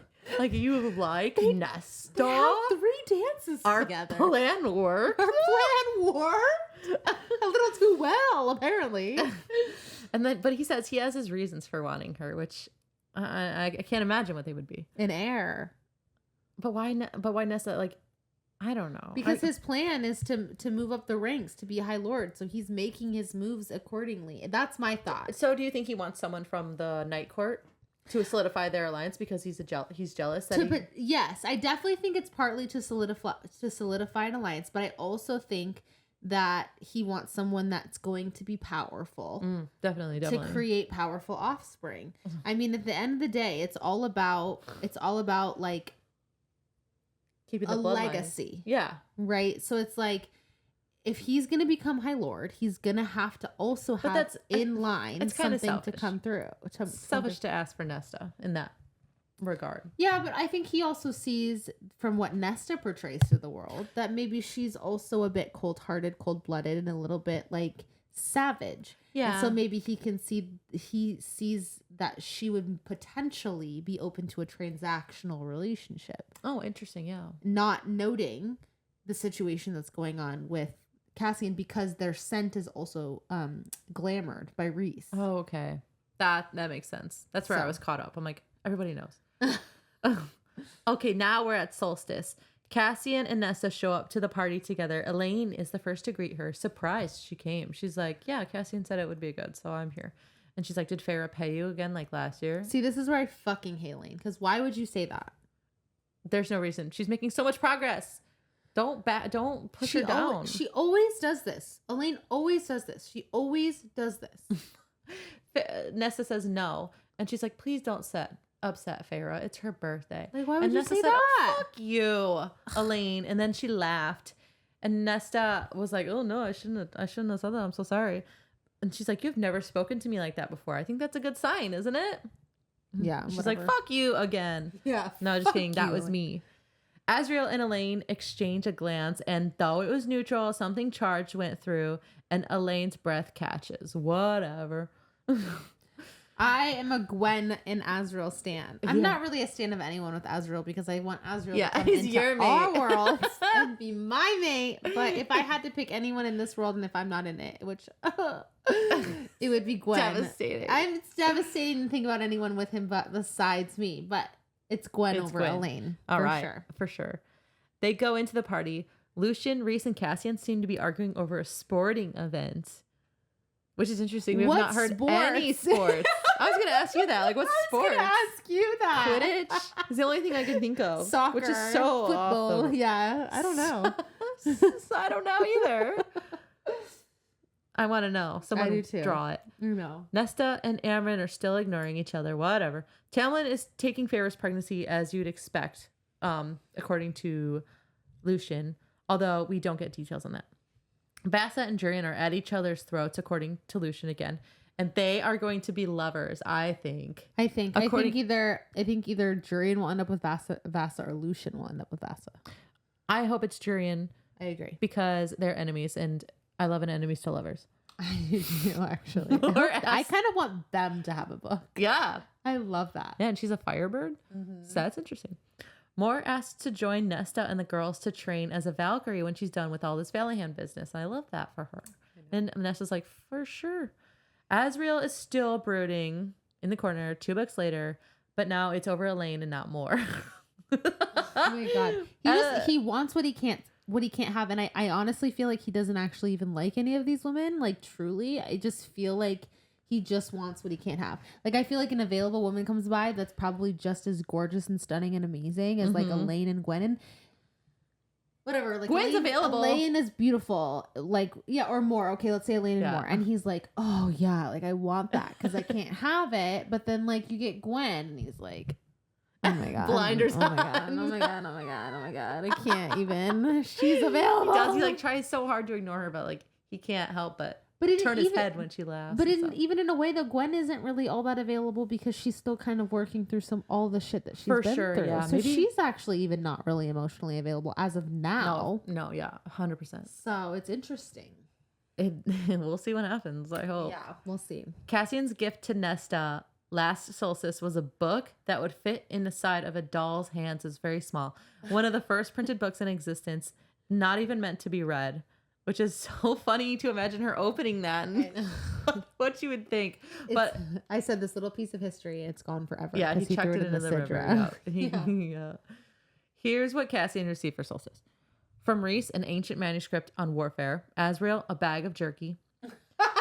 Moore, an ugly green sweater. Amryn, a travel set of spices. And Elaine, a travel mug. He could use those all at the same time. Dude, I hate this, but Elaine actually gives bomb gifts. Bitchin' gifts. They're good. They're so good. I can't even hate on her gift-giving abilities because they're so good. But Farah gives him a painting of him, Reese, and Azriel at the top of Ramiel, plucked from Reese's memories. Dude, this is year 2 that Farah has not spent a dime. Year 2? It's 2 years in a row. I didn't think of that. She's oh my just god. Painting for people. Good for her. Lucian bought Elena a pair of pearl earrings, but I don't think she reacts to it at all. A good try, Lucian. Yeah. Farah and Elaine had given Nesta a year's worth of book buying credits with a cap at 300 books, which is a pretty good gift. Yeah, that's a lot of books. Yeah. And Azriel got her a gift too. He got her a little reading lamp that can clamp onto a book so she can read at night. That was the best present for her, I think, ever. I know. It was so nice. Good. And those things are dope. I actually have one of those. It's downstairs. And my grandma used to give me one every year for Christmas because she knew I read a lot. She was the goat. I love that. I think she forgot that she got it for me and just kept getting one. They had a collection of them. But it was so good. Oh, I love it. Nesta didn't drink or sing or dance, but she did have 3 helpings of Farah's birthday cake, which relatable. Catch me in the corner with the cake. Yeah, we're like 5 if I was there. Or like literally give me a tear. Just give me one tear of the cake. Truly. After the party, Nesta goes to her room at the river house because everyone's too drunk to drive, so they can't fly her anywhere. Cassian confronts her. He's like, what's up? Like, why have you been so distant with me the past few nights? She's like, it's nothing. Cassian gives her his solstice gift to her, which is an egg that plays music. It's from the Helion's court. It's from Helion's court. He had to go back to the Hewn City to like record the music that she danced with Eris to, and he went to her favorite taverns to get the other music, and it's called a Symphonia. And she's like that. Like overwhelmed by it.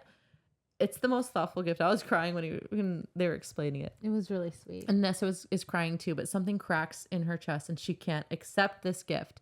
Cassian's like, what the fuck? Like, it's a gift. It's not a wedding ring. Like, what is wrong? And she's like, I'll marry Eris since he and I are equal pieces of shit.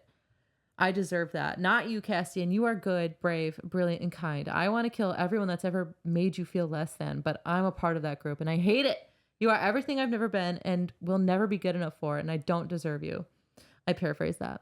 No, it's perfect. I wanted you from the moment I met you, but I never deserved you. It terrified me so much. Like, if I let myself have you, you'd be taken away from me, and I don't deserve you, and I never will. He doesn't have words, and he pulls her... And he's crying. Yeah. He doesn't have words, and he pulls her to him and kisses her tears. And then he says, you're not going to marry Eris. And she says, no. And he said, there will be no one else for either of us. And she says, yes. And he says, ever. And she's like, ever. and then they made love for the first time and not fucked like animals. It was emotional. She gives him her whole self. All her walls come down, and there's a gold thread connecting them. She's crying, he's crying, I'm crying. It was really beautiful. And then she said, "You're mine, and I am yours." And when they're done, Nesta whispers, "Stay with me," and he does. And warm and safe and home at last in Cassian's arms, Nesta slept. Oh. Okay, so here's where the plot holes come in. Perfect. I'm ready for plot holes. So Cassian leaves the next day for the Bat Boy Solstice snowball fight. Which is on Solstice, is the Bat Boy snowball Solstice fight. Okay. Oh, it's yeah. Yeah. No, for sure, because I triple checked. And then they have the snowball fight. They go into the Birchin or whatever it's called. Steam, yeah. And then they come back for presents. Yeah, but they already did presents. Right. Okay. Yeah. It's all backwards. It's all backwards. What the fuck's going on? Because it's all backwards. They did Solstice. They did Feyre's birthday presents and like gifts and like cake on Solstice Eve, because that didn't happen the year before. Why they did that? No, it's definitely messed up. But guess what? I don't care that much. I don't know why it bothers me so much. But it's making my OCD go fucking nuts. It's driving me crazy. That's a good one. I would not have noticed. I didn't notice it till the second read, and I was like, wait, something's not right here. Yeah, Feyre's birthday, wrong. Fight, wrong. They can, no, it doesn't make sense. Anyways, because he decides, he's like, oh, I actually have inspections to do for the legions in Illyria for the next few days, so I'm going to be gone. It's going to take 5 days. Yeah. Cassian's like, actually, since we just made love for the first time, I actually got to go. Yeah. I gotta go. Oh no, this is the worst. I know. I'd be devastated. I would be devastated. I would really have a problem. Mm-hmm. I would not even lying. So Nesta is struggling sexually while he's gone. Mm-hmm. She wants that dick so bad. She's like, my mouth, my vagina, my asshole, it's all throbbing without it. Throbbing about it. Oh no. It's throbbing. Okay. Without him. Okay. So to distract herself, she invites Emery and Gwen over for a little sleepover, a Valkyrie sleepover. It was so cute. And it really is so cute. I said, it's so cute. They asked the house to do a bunch of shit for them. Which like, the house will give you anything you want, just ask. Yeah. They even like summon like a fake Pegasus, like a mini Pegasus, which is super, super cute. They do like bathtub full of like bubbles with like no water or something. They just do a bunch of different shit that's really fun. It was funny. And then they make friendship bracelets. Which I just think is the cutest thing in the world. Did Gwen bring that stuff over? Gwen brought it over because her and her sister used to do it. Yeah, and she's like, I didn't know we would have all this cool stuff to do. I thought we could do this. Yeah, which is... it was sweet. I actually really like Gwen. No, I actually really like Gwen. No, she's so pure. She is. She's very sweet.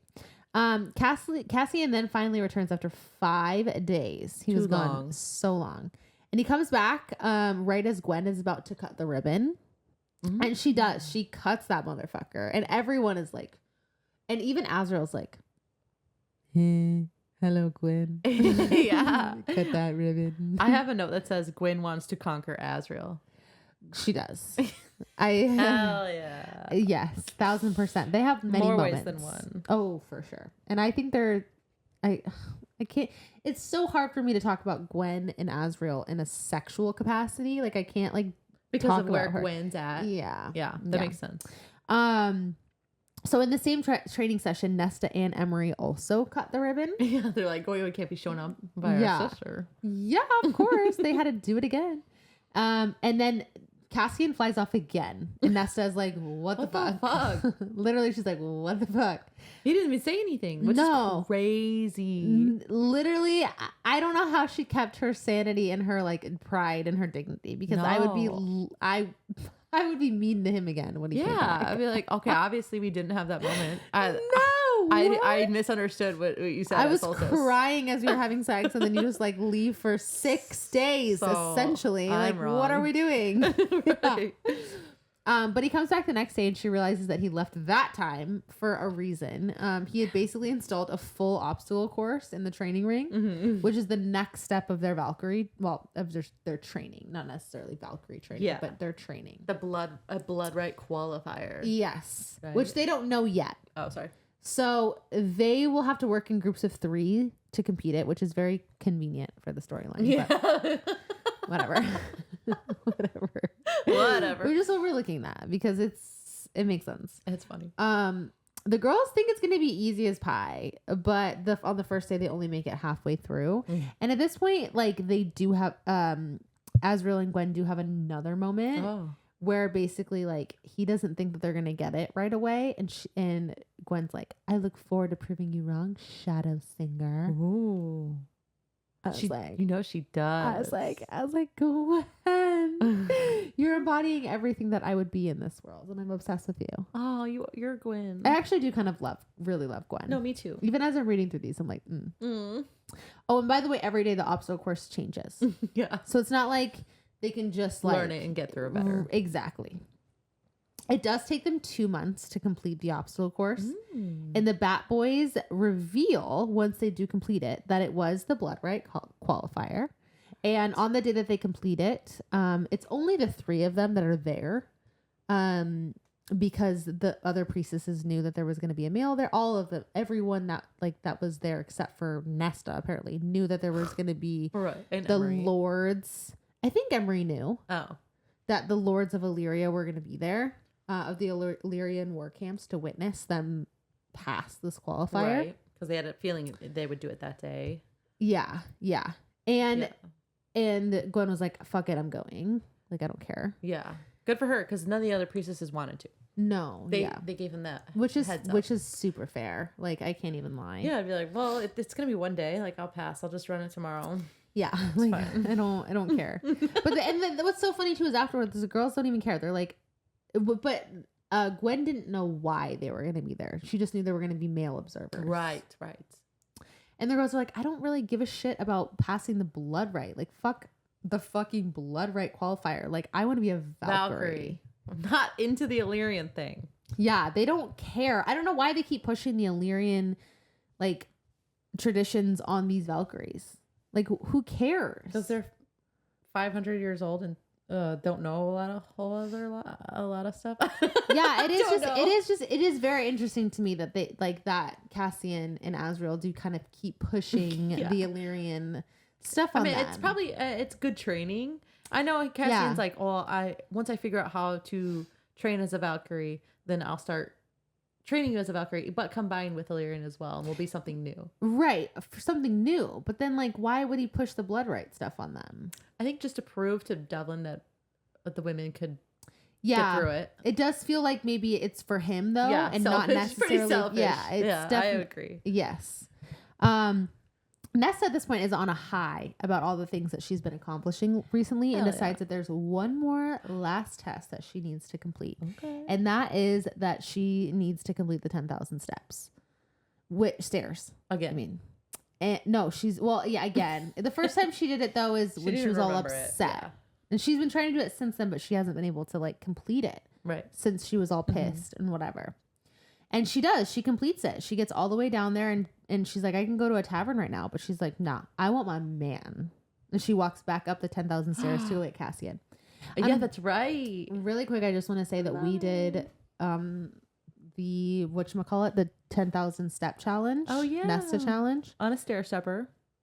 And it was so fucking hard. Yeah. I really don't think that I could do 10,000 steps, but we did get to 2,000. We were on there for 40 minutes at 2,000 steps. That's not bad. It's not bad. It's definitely not bad, but it's How a long lot. Would that take? And I was drenched in sweat. And there was at one point where she went down. I can't remember exactly how many times, like how much she went down. And then she came back up, and that's when like she gave Cassian an over the pants hand job. And like, I'm thinking about how sweaty I was, like even after 500 steps. And I can't imagine giving my husband an over the pants hand job while I was that sweaty. Like I would be disgusted. Yeah. With myself. Right. I mean, they don't talk about hygiene a lot. So no, they really truly don't. And that's hard for me to get past. So it is actually, I'm thinking about this right now too, because so Cassian is waiting for her at the top of the stairs. Because it's Starfall. Oh yeah, it's Starfall, and everyone's at the House of Wind right now to celebrate the holiday. Yeah, right. Is that where they celebrated last time? Yeah. Oh, okay. So she doesn't shower before joining the celebration. And I'm thinking about this, and I'm thinking about how I was, when I tell you I was drenched in sweat, people, I was so drenched in sweat that I can't even, I look like I peed my pants because I was sweating so much in between my legs and under my arms. It was so bad. I looked like I had gone under a fucking shower and I had just gotten absolutely drenched. So I'm picturing Nesta after 10,000 steps, and she just walks into the celebration. When I tell you, if I was a guest, I would be appalled. I'd be like, if you don't get that rat in the shower, right, or the bathtub, I will leave because this is disgusting. Maybe Cassian. No, Cassian can't do that. No, only Reese can do that. Yeah. No, I was appalled. I was appalled by the nastiness of this situation. She didn't care. She was in her Illyrian leathers at the party, and she's like, whatever. Oh, God. And I can even think about being in tight clothes, being that sweaty. I would be so uncomfortable. I'd feel like I was chafing in every place. Shower. Oh, it just makes me want to gag. The whole thing makes me want to gag. Okay. Anyways. So she sees the star things falling, and she's just in complete awe. And Amren comes up to her, and they have a reconciliation at this point. Good. Nesta genuinely apologizes to Amren for everything, and Amren says Nesta had made the house come alive. Yeah. Because when she first got there, all she wished for was a friend. Yeah, and Amren recognized that as soon as she came up there. She's like, holy shit. Yeah, she's like, I was literally talking to the house earlier, and it gave me smutty books, but we had a good conversation. Her a stack of romance books. It's just so funny. Which I just love that for the house. Aww. The house is truly the MVP of this section. Yeah. So then a few days later, a red star is seen blasting across the sky, which is a bad omen, people. I think about Game of Thrones, A Song of Ice and Fire, when the red comet. Okay, sorry. I watched the whole series. I read all the books, and I don't know what you're talking about. You don't? No. It was when Daenerys was crossing the desert. Oh, okay. I like that part, actually. Yeah. The Unsullied? With the Unsullied. No, not with the Unsullied. With the slaves? The Dothraki. Shoot. Okay. Oh my God, I'm sorry. This is a lot. We're getting very nerdy now. Sorry. Okay, all right. Okay, also, this is just for context clues. The blood rite is a few days away. It is. And so it's because it's been a couple months, obviously. So it's it's been a while. Yeah. Nessa's been in the House of Wind for probably it's got to be 6-7 months now. Mm-hmm. I would say. At least. Okay. Because they do talk about the seasons as well, but I didn't keep track. Yeah. I would say she's been in there for 7 months. Good bet. That's my bet. So Nesta and Cassian get a letter from Eris, and he wants to meet with them in the middle. Near where the sacred mountain where everyone was once trapped by Amarantha is. The mountain. Well, one of 3 the mountains. Yeah. Okay. True. And we get a little bit of history behind this because Nesta actually was curious, right? And there are 3 sister mountains, one in the middle, the prison, and then Ramiel. They're all bald and barren. There are 3 of them and are known to have underground palaces carved into them, which is what we were talking about earlier. Mm-hmm. They don't know what lie beneath Ramiel because the Illyrians have never searched the mountain. It's sacred. It's a sacred mountain. They only go to Ramiel literally once a year, and that's during the blood rite. That's the only time that anyone is allowed to even go near Ramiel. Yeah. Which is so fucking stupid. It's so dumb. It's so dumb. I have a lot of contention with the blood rite. I also do as well. But I think that it would be such a good place to keep the 4th object of the trove. That's a good bet. I mean, the only time people are there, the only time anyone is there, it's a handful of Illyrians. And they're just trying to get to the top. No one's going in the mountain. No one's trying to go in the mountain. I like it. Or maybe the rock on top of Ramiel, the monolith, holds the 4th. Oh, I just created a fucking theory just off the top of my nog. Because that monolith, I do have a note about that later. They don't know why it's there. No. Oh my God. What if it's kind of within the monolith? Okay. You're hearing history. Sarah Damas, take notes. Just kidding. We're on to you. We're on to you, Sarah Damas. Okay. Anyways. Okay. After all that combo, Eris says his father went to the continent again So he thinks that something big is going to happen soon. With Brie Allen. Yeah. That like winter is coming. Another Game of Thrones reference. Dude, I can't help it. I love that fucking book. I love it so much. He says all they need is to find the harp, and then Eris realizes because Nesta gives something away on her face, which she doesn't even do very often, so it's kind of crazy that she did it there. That they already have that. She realizes they already have the and harp. they forgot to tell him. Yeah, they just like literally forgot. It's not like they were hiding it from him. They just forgot that he was value him like a very thing. Much. Yeah. Eris is worried that the Night Court is going to try and make a power grab, since they have 2 out of the 3 items of the Dread Trove, which is a fair guess. Yeah, because that has been brought up. So that probably will happen too. Yeah, Eris warns them not to go after the crown, since they have the other 2 items. She can influence them to turn those 2 items over to them with her influence of the crown. Nesta and Cassian are like, bro, chill. Like, we know what we're doing. Cassian displays some solid courtier skills during this conversation, which he's been listening, he's been learning, he's been taking notes. Good for you, Cassian. And like Nesta's super turned on by this.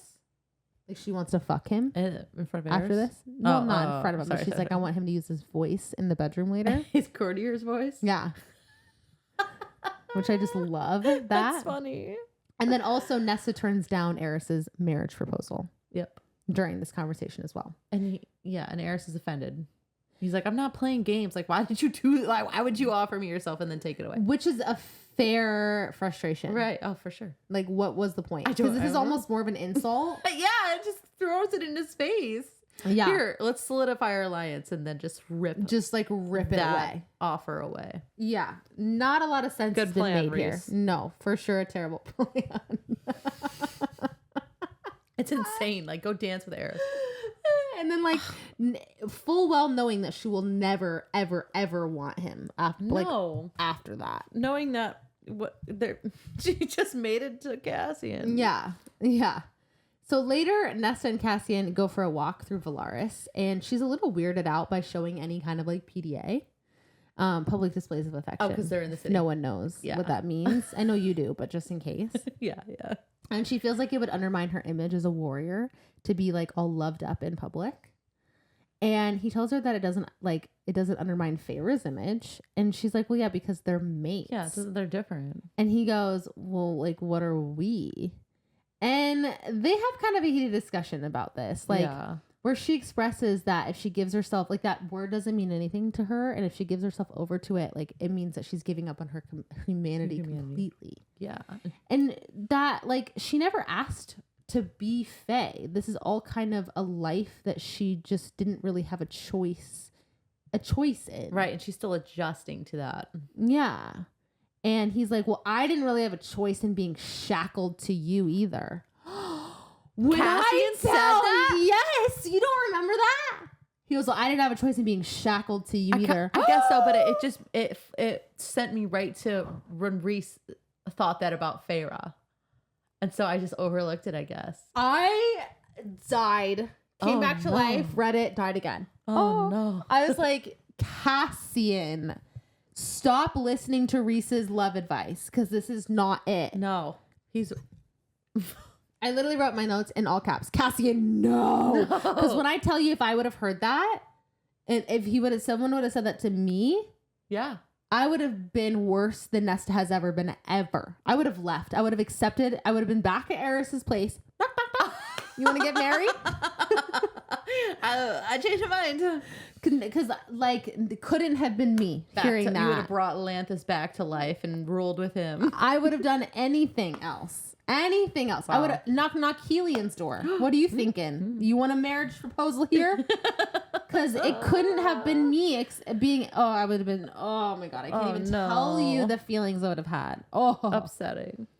So she's obviously hurt and she doesn't want to have to say anything like horrible out of anger. She's just like, I don't want to regret having said anything like that I don't want to say.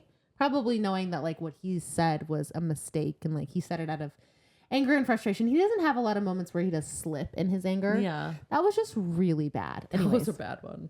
So she calls in her favor. She demands that he leave for the House of Wind, not speak to her until she comes to talk to him or until a week passes. Oh, no. And then their tattoo disappears. I know. And then she has Moore winnow her to Emery's place. And then Moore goes and gets Gwen and brings her to where Nesta and Emery are too. Mm-hmm. And they have another sleepover. Woo! But this one's a little bit more somber. It's not good. No. They do have like some laughing and stuff. But anyways, in the middle of the night, someone breaks in. And Nesta wakes up. She's like, what the fuck is that? And then someone comes in. She's fighting it, but they put like a wet thing over her mouth and it renders her unconscious. Yeah, they chloroformed her. Essentially, yeah. They chloroformed her. Yeah. Reese and Cassian head to Emery's place to find they're missing. And then there are signs of a struggle. Oh, no. It's not funny. Sorry. They were kidnapped. They realize that the... Sorry. It's really awful. They realized the blood rites started and that the girls were kidnapped and they were placed in the rite, forced to forced to participate. Against their will. Against their will. Okay. Nesta wakes up. She's surrounded by unconscious Illyrians. Yes. Sorry, is this your... No? Okay, sorry. The law is that anyone who pulls a warrior from the blood rite will be hunted down and executed along with the warrior that was removed. Okay. Reese can't break that rule. Okay. So this is funny because Reese can't break that rule. Okay. What? Go ahead. I'm mad about this part. No, I know. Reese can't break that rule, which is the fucking stupidest rule ever. But then also he like can't force Kira's legions to like fight. So like truly what can he do? He's like the most powerful High Lord ever, but the only thing that he actually rules in the Night Court is Valaris. I never thought about it like that. Like genuinely though. Oh like he doesn't have any other authority anywhere else. Truly. And also if the roles were reversed and like Pharaoh had been stolen in the night and placed into the blood rite and they had been mated for 5 days, he would have just killed everyone in Illyria. That's what I said too. His entire army, he would have killed them all. Yeah. Just so no one could hunt him down. Yeah. And be like, oops, I guess there's no more rules then. There's no more laws. 100%. And he's like, sorry, Cassian, can't do anything to help you. Dude, he wish wants, I could. He wants Nesta to die. You can't convince me otherwise. Yeah. Whatever, Reese. Also, to make matters worse, Eris has been captured by Briallen, and Az and Cassian have to go get his dumbass. To make matters even worser is what I wrote. Reese can't do literally anything about any of these things because Reese and Farah made the stupid ass suicide death bargain after the war. Yeah. So if he dies, Farah dies and the baby will also die. Everyone realizes that Reese is probably going to die when Farah gives birth as well. Yeah. It's a lot happening in 1 second. And Amron's like, you guys are the fucking stupidest two people that have ever lived in the fucking face of any planet ever in any history of any world ever. That's what you wrote. No, that's just what I'm thinking. I love currently. it. Yeah, but that's true. It's so stupid. She's like, I can't even like comprehend this right now. We have to talk about this later. I did write this though. They are stupid and selfish, and right now I hate them more than Elaine. Ooh, hot take. And I stand by that. It was a stupid thing to do. It was so fucking dumb. I knew as soon as they did it, I was like, this is so fucking stupid. And I forgot. I didn't realize it until it came up again. Yeah, that they had made this stupid ass suicide death bargain so shit. Dumb. Bullshit. Yeah. Okay. Cassian does not want to go get Eris, but Farah says he knows too much and they got to go get him before he says something stupid to Briallen. Yeah, because also you're the only one. Like, I'm pregnant. Reese can't go. None of us can go. Yeah. Like, yeah. He's like, are you kidding me? Like, my mate just got dropped off in the blood rite against her will. Literally. You're going to send me away. And that's also your sister. You don't seem to give a fuck. No, Farah. no one cares. They're like, we can't do anything. Yeah. You know, what are you going to do? With hands up. I can't do anything. It's like, what the fuck? So Cassian tells them that Eris is worried that they'll use the Dread Trove to make a power grab, which, yeah, I would be too. Mm-hmm. And they're all hoping that the Maid Dagger will grant him immunity from the powers of the crown, which they don't even know for sure. Yeah, they're just like, maybe that might work, which I'm still unclear if it does. After reading the book, it wasn't clear even a little bit. Okay, I'm glad you said that. No, seriously. So back to Nesta now. She sees a male that is awake, and they both see a dagger in the tree. And she's like, why is there a dagger in the blood rite? There's literally supposed to be no weapons. This is not the rules. This is not the rule. Someone cheated. Anyways. And they make a run for it, and they get there practically at the same time and like tumble down a hill. And Nesta had gotten there first though and plunged the dagger in his throat as they were tumbling down. Oh, nice. She takes his clothes and goes to look for Emery and Gwen. And that's where... I thought she stabbed him in the balls. No, I thought she stabbed him in the neck. I thought it was the balls. No, it's the other guys with the bow and arrow that she stabs in the balls. Okay. That's later. Okay. I wrote that down, so it had to have been my chapters. Mm-hmm. She's trying to decide which way to go when she notices her friendship bracelet is glowing and realizes it glows when she faces north, and she gets a feeling of dread because she made the bracelets with her power, and now they are beacons to find each other. So very good. Sweet. She's trucking along, and an arrow flies by her head, and she's like, "What the fuck? Are you serious? Like an arrow?" And someone for sure... What? She was... Yeah, that's exactly her reaction. Someone for sure dumped weapons into the right, which is banned, quote, unquote. She grabs the arrow and comes face to face with an Illyrian, and I put a frowny face there. Oh, no. No, an Illyrian. They're not all bad. Right. Cassian and Azrael are... Oh, yeah. So this whole... time this is happening, it's jumping back and forth between Nesta and Cassian. Yeah, it's gonna get a little confusing. Yeah, so just when we're in the right, it's Nesta. When we're by Briellen, it's Cassian. Cassian and Azrael are flying in circles around Brienne's palace, cupping their hands around their eyes, looking for signs of Eris, like he's just gonna be walking around outside. And you're like, I don't see anything. Nesta asked the warrior where he came from. She's like, was there another female there? And he's like, oh, the cripple? I left her for the others. You're better anyways. And she acted like she was obeying his orders to submit and then threw her knife into his balls. That's where she stabs his balls. There it is. She took some of his stuff and left him alive. She didn't even take the quiver of arrows he had, but... She took 2. Whatever. Yeah, she took 2. So yeah. But he was laying on the rest. That's yeah, right. He's like, whatever. Yeah. She overhears some warriors by the river saying, too bad that bitch escaped into the river. She would have been good nighttime entertainment. Nesta also leaves them alive and goes downstream to look for Emery and finds her at the top of a waterfall caught on a fallen tree, and her wings are twitching, but she's not conscious. She jumps into the icy water naked as the day she was born, swims to Emery, straps her to her back with her bow, which is crazy, and swims back across. She builds a fire and huddles against Emery for heat, but they're like just on the bank of the river. They're too exposed. They need to find a cave. Yeah. She's looking for one, but she has no luck. And she's cursing to herself when someone's like, there's a cave right here. And a boyish looking warrior tells her, I don't want to hurt you. Like, you'll come to the cave with your wounded friend if you want to survive the night. And she's like, what? So you can take my weapons and kill me? And he's like, I'm not stupid enough to kill you. I know who you are. Like, favorite cursebreaker would never forgive me for killing her sister. 100%. And she believes him, or at least she has to, because they need to get out of the open. His name is Balthazar. I spend nights when I think about this book thinking about Balthazar. Do you? I do. Also, when I think about the name Balthazar, have you ever watched Charmed? No, unfortunately. Well, I think about Charmed, and I think about Balthazar / Cole, and you all that have ever watched that will know exactly what I'm talking about. I want to know. I heard it's a good show. It's a great Austin's seen more of it than I have. Show. It's a great show. His name is Balthazar, and all he wants is to become Aristian, which are the ones who reach the mountain. She's like, that's all I want. I'm not going to hurt you. I hope he made it. I swear to God. Oh, I hope we get more of him. If we don't get more of him, I'll cry because I think about him all the time. He's like, did he make it? Where's he now? Literally. She stays up all night listening to the things that roam the night, killing unlucky warriors. At dawn, Balthazar leaves them, but he says, you'll find plenty of clothes today, because she was like still in a nightgown or something. Emery is still unconscious and no longer bleeding out of her head. Cassian and Azrael are still searching for Eris. They get a tip from a human merchant that he is there at the palace and he's being moved soon. He knows Nesta is still alive because of their mating bond. He would know if she died. Nesta is rifling through dead Illyrians, trying to find clean pants, and back at the cave, Emery is awake. Now they need to move south to get Gwyn, according to their friendship bracelets. They travel pretty easily. Most everyone that's alive still is heading east toward Ramiel. They find a cave, and Nesta finally sleeps now that she has Emery to look after her.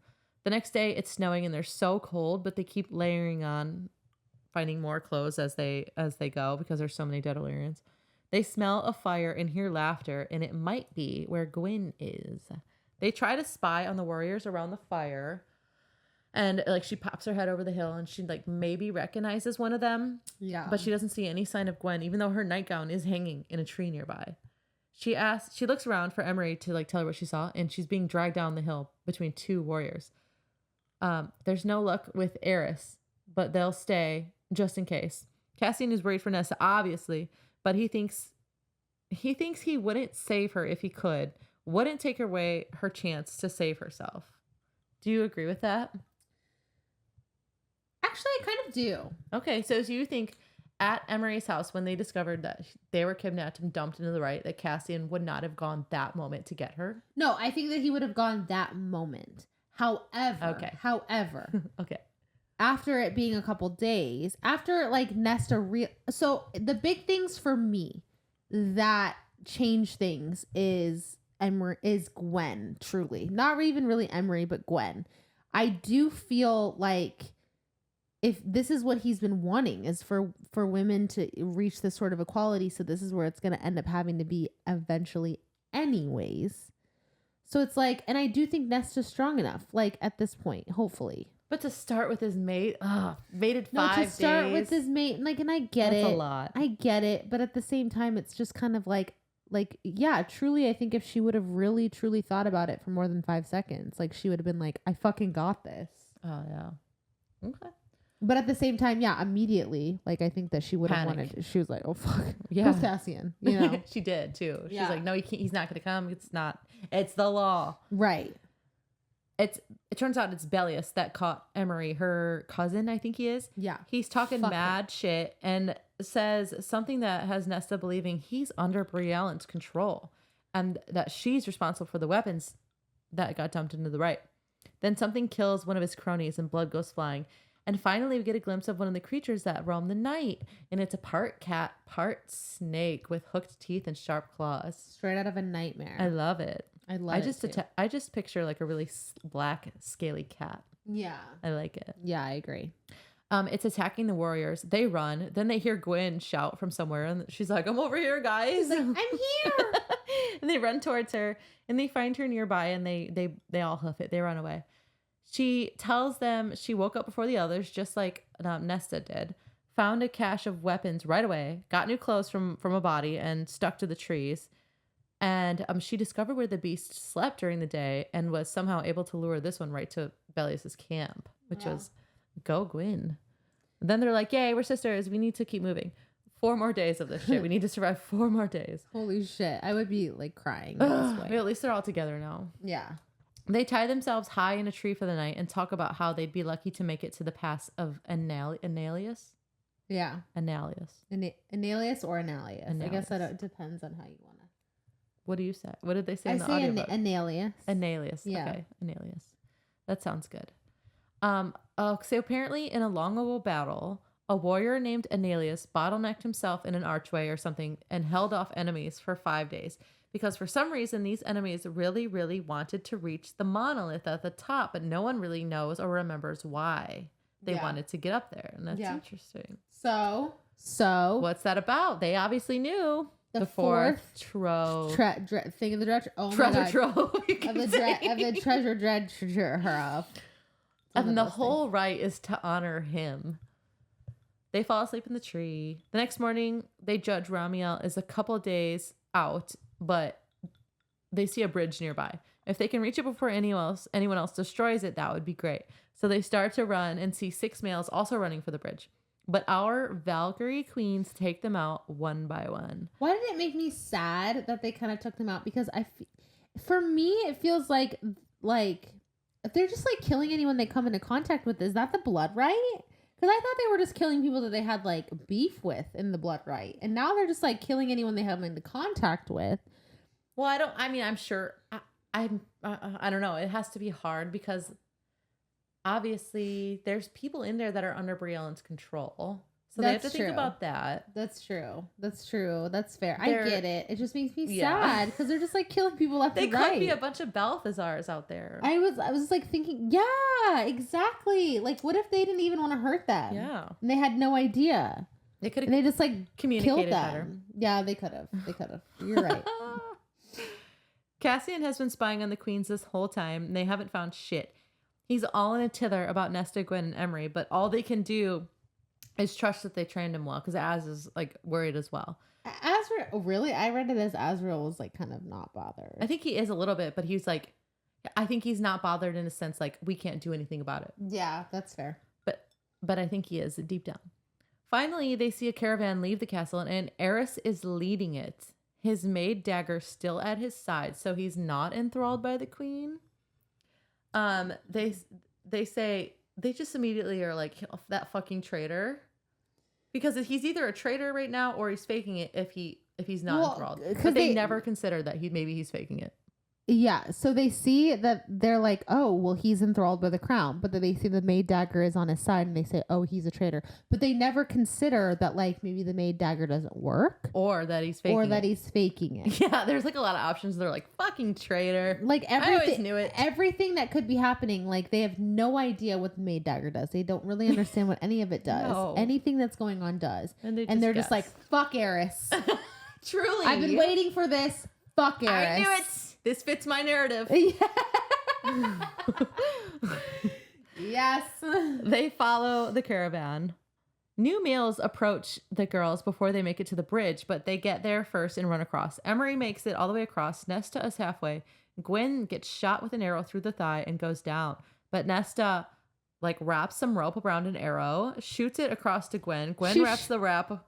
She shoots the Illyrian bow, which Cassian says that it took him like years to even get the strength to even be able to wield an Illyrian bow. Oh, really? And fucking Farah gave Farah. Don't do this to me. Don't do this to me. Do not even. I don't know. Was he 8? No. Baby. I don't know. He's a grown-ass man. I don't know. But they put a lot of emphasis on how Illyrian bows are a lot different than regular bows, because he even said that to Farah. Okay, yeah. And she's just like, and Farah gave Nesta like one lesson one time, like 10 years ago. Yeah. And she's like, shoot true. Don't worry, my sister taught me. Yeah, exactly. 10 years ago. It wasn't that long ago. Had to have been at least. No, it was when... okay, fine, 6 years ago. No, it was after... No, it was when they were still at their cottage when she gave her the lesson. Yeah, but after Farah had been made. No. Before Farah had been made and before she went back to Tamlin? Yeah. That was not 10 years. Before Tamlin like 2 even. years. No. Yeah. It was like earlier though. Oh, no. When they were all like 16. Do you know what I'm thinking of is when Nesta asked Farah to teach her how to paint. Yeah. That's what I'm thinking of. Whoops. No, it was before Tamlin was even in the picture. 2 different skill sets. Oops. Oh, yeah. Anyways. A little different. One like kills, one like just does nothing. Yeah, one just like desecrates a cabin. Okay. Just gifts you don't have to pay for. Yeah.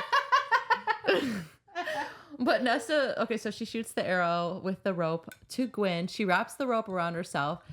They're hanging onto it, and they cut the rope or the bridge.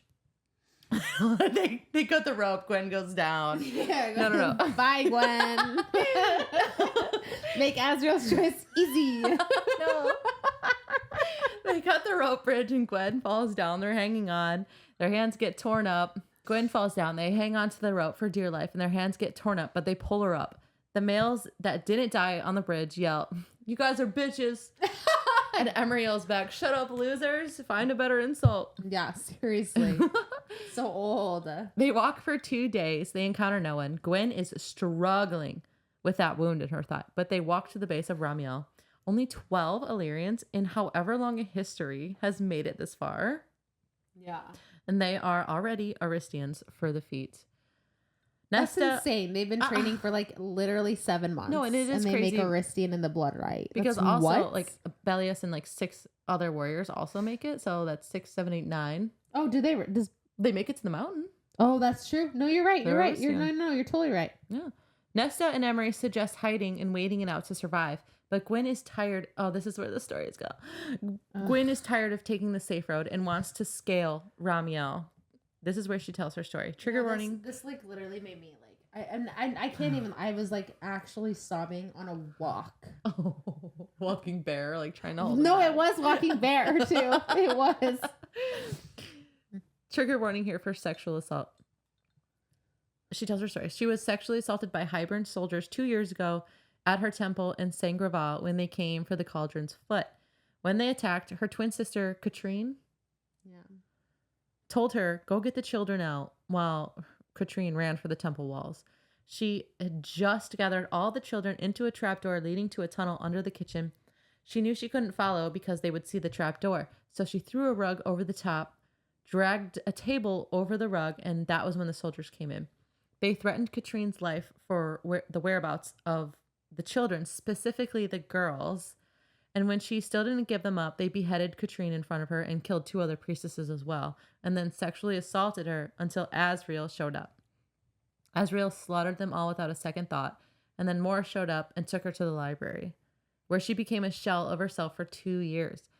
Slowly, she started becoming more herself with the priestesses' counseling and their nightly ceremonies.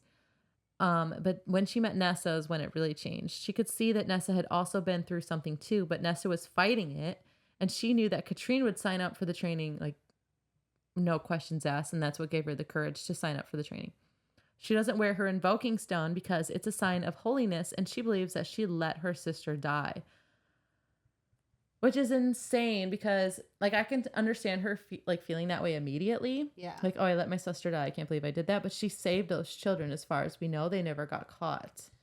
No, you're right. But and the guilt is... Oh, survivor's guilt, for sure. But if Katrine had a choice, she would not have chosen any different. She would have died for those children. I can't even lie. Like, that story is like... It's horrific. It's horrible. I was crying. I was trying to do my talk to text and, like, crying, like, reading. It was horrible. It's horrible. It really is. And I used better language than they used. Yeah. No, reading. Yeah. It's hard to read even. Yeah. Oh, yeah, it was. And then Emery tells her story, which is not much better. Another trigger warning for domestic abuse. Emery's father broke her back one time. He would beat her mother all the time, and one time he beat her so bad that she died from it and made Emery dig her grave. He was so abusive towards Emery and her mother, but so charming towards the community that he was revered as a good man. So much so that when people talked about him, she started to question whether, like, she had imagined all those bad things, which I believe that a lot of people go through. She still hears his voice to this day when she looks in the mirror or makes a mistake. And she feels like a coward for having hid while her father beat her mother, but she says she will climb the mountain in honor of her mother. Nesta then tells them her story. She tells them everything. She doesn't hold back. Her father dying, her behavior afterwards, her experience with the cauldron, her powers, and still believe that her friends would look at her with disgust when she lifted her head. But Gwen says, so we climb Ramiel. We take the breaking, which is what they call the path, I think. Yeah. We win to prove to everyone that something new can be powerful and unbreakable as the old rules, and something no one has ever seen before, not entirely Valkyrie nor entirely Illyrian, can win the blood right. And then Nesta's like, no. We want to prove to ourselves that it can be done. We win the whole damn thing. Which is crazy because only Rhys and Cassian and Azrael have ever done that. No, there was other ones that have gotten like all the way to the top. Others. Oh, there that's right. That was the generals that some of them died in the war. Yeah. That's right. Eris's company travels for 3 days. Even Azrael has never been to where they're going. He's like, I don't recognize this place. Yeah. They stopped for a second, and then all of a sudden, Eris sneaks up on Cassian, and he's holding a knife to his ribs. Which part is confusing. They're climbing the treacherous mountain. They're not getting any closer to the peak, it seems. Gwen's leg is still bleeding. They're rationing their water, but still, they walk. Gwen is bleeding out pretty much, but they have to rest. Yeah. But they have to keep going. Then they look down and see Bellius coming up with 6 other males, and Nesta is like, fuck this, like, we're going. Gwen, get on my back. I walked those fucking steps up and down, up and down, up and down for all those months. Maybe this is the reason. And so she gets on her back, and they do it. They climb. Back to Azrael and Cassian. Eris says, I'm disappointed Rhys-Ann didn't even try to look into my mind. He's become so bland these days. It's so funny, like, because, like, a lot of people have a lot of gripes with all this writing, and she acknowledges it. Yeah. All the time. Yeah. Which I love. Az says, you've been a dead man walking for a very long time. And he's like, yes, that little business about the Morrigan. How boring of you to cling to it.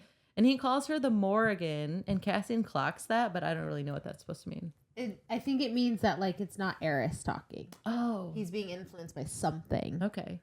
Cassian. Oh, that's right. Because the next line is Cassian says, "Let him go, Brie Allen. Come play with us."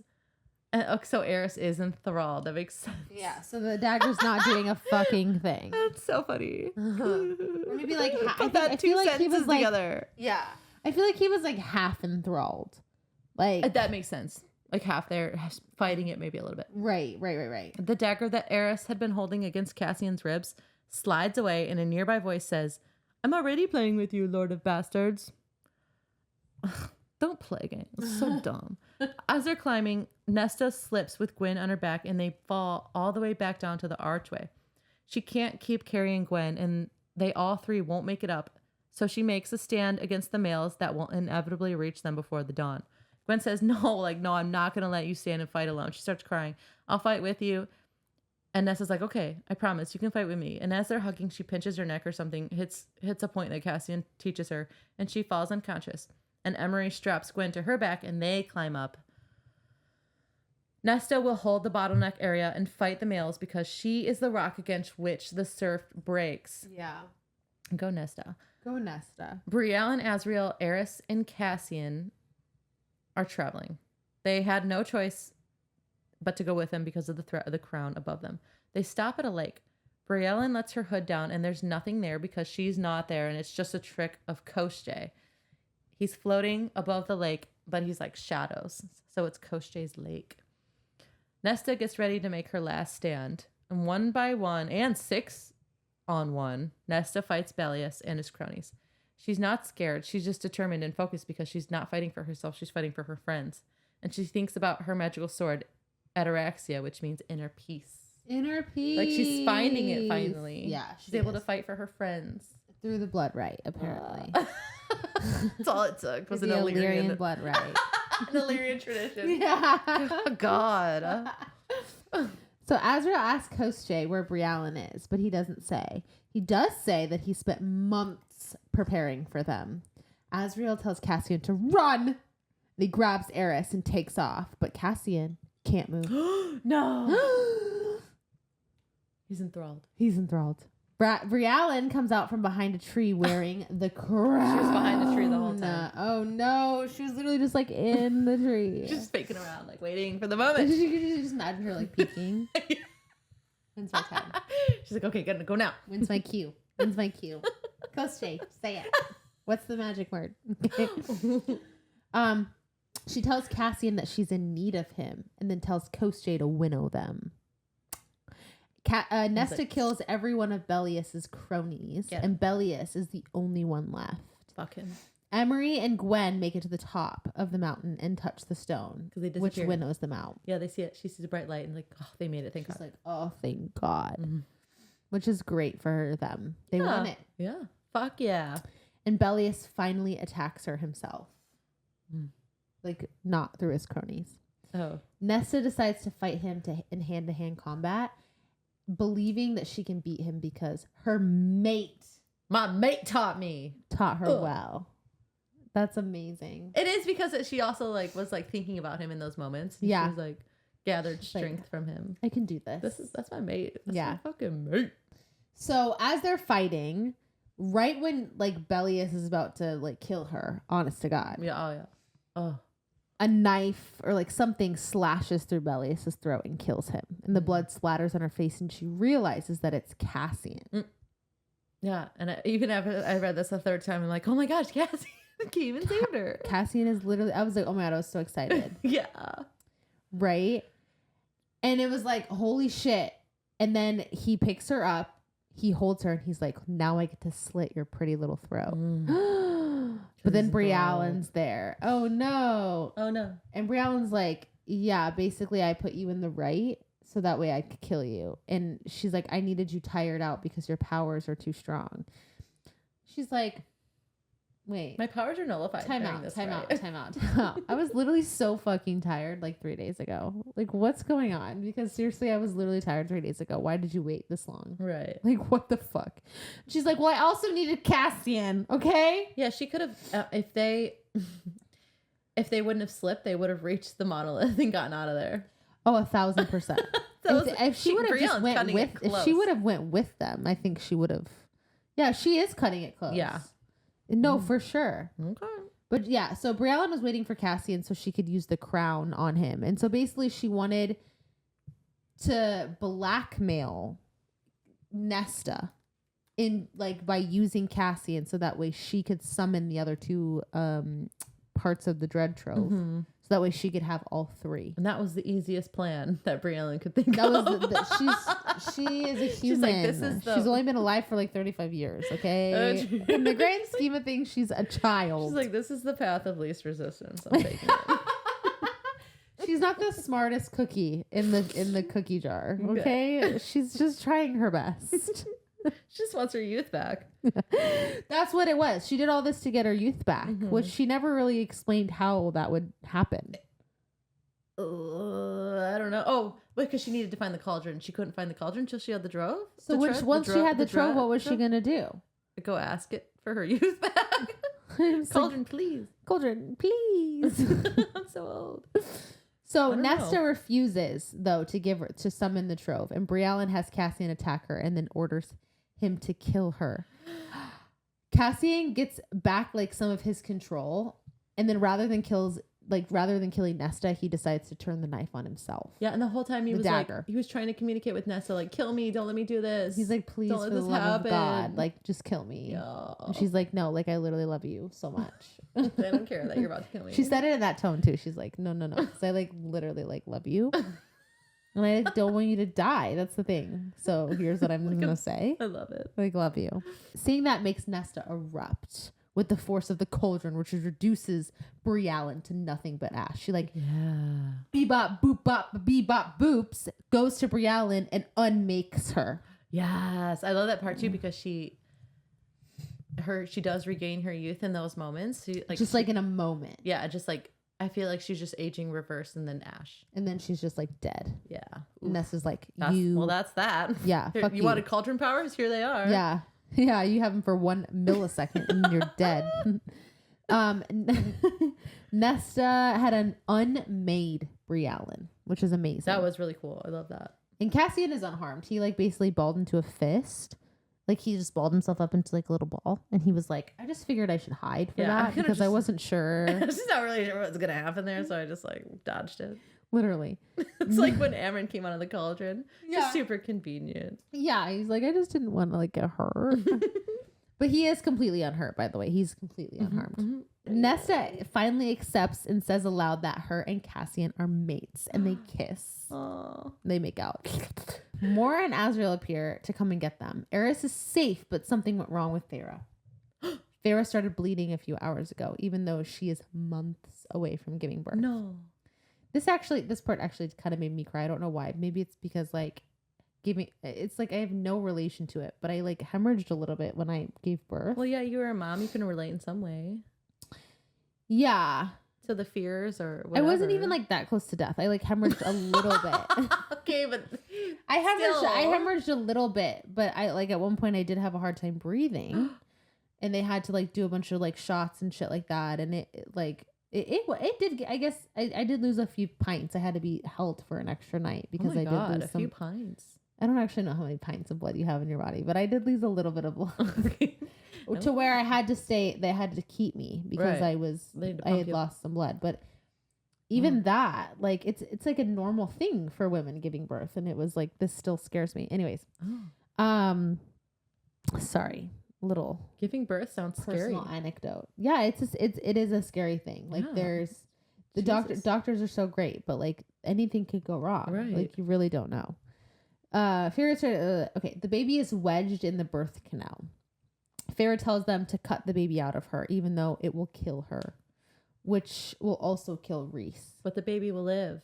No, it won't. It might. No, it won't. It might. The baby is too small. Even when Oh yeah. So they even do this. So Magic agrees to cut the baby out. They get the baby out, and it's too small, and is clearly not alive. It's not breathing. This makes me so sad. Actually, I should have put a trigger warning with this, but the baby is clearly not like. It's not like crying. There's no signs of life. Got it. So that's why I'm saying, like, even a C-section, I don't like when people are like, oh, a C-section, like a C-section wouldn't have even Well, worked. they did a C-section and they the baby came out and the baby still born. The complications happened too far within the pregnancy for it to even have resulted in a healthy birth of a baby. Right. Even if Feyre were to have passed. So Nesta knows Feyre is dying. She puts on the crown mask while also holding the harp. No one has ever wielded all three and lived. Yeah. Nesta plucks the final string of the harp, the 26th string. And also, it's good to note that, like, everyone in the room is freaking the fuck out. Oh, they're like Reese is screaming. Reese is like trying to fight someone at this point. He's like, this is my final moments, I guess. So I'm about to fucking... I've been wanting to kill that bitch, Nesta, so let's go. Ugh. The 26th string of the harp was time itself, and Nesta stopped it as Feyre took her last breath. Some ethereal voice is talking to Nesta as she moves through the room. Everyone is trapped in time. I think it's the collective power of the Trove asking. I think it's the mother. Oh, that makes sense. The voice is asking, do you see what you could be? Nesta admits that she wants to live and experience everything and embrace it with her whole heart. The voice says, then live, Nesta Archeron. She tells Feyre that she loves her and that she always fought for her and always loved her even though she didn't deserve it. She never said, I love you aloud to anyone, but she whispers it to her again and again. She doesn't know how to wield her powers fully, so she asks it, whatever this voice, if you show me how to save her, you can have it back. A soft, invisible hand brushes her cheek, and it works. The cauldron heals Feyre, turns her body Illyrian, according to Majda. Heals the baby in Moor's arm, which turns into a full-time baby. A full-term like baby. in Boss Baby. I've never seen that, unfortunately. Oh, no. I know, it's my kid. It's the problem. I watch so much kid shit. A full-term baby now, with a full head of hair, and he's crying. Feyre wakes up and tells Nesta, I love you too.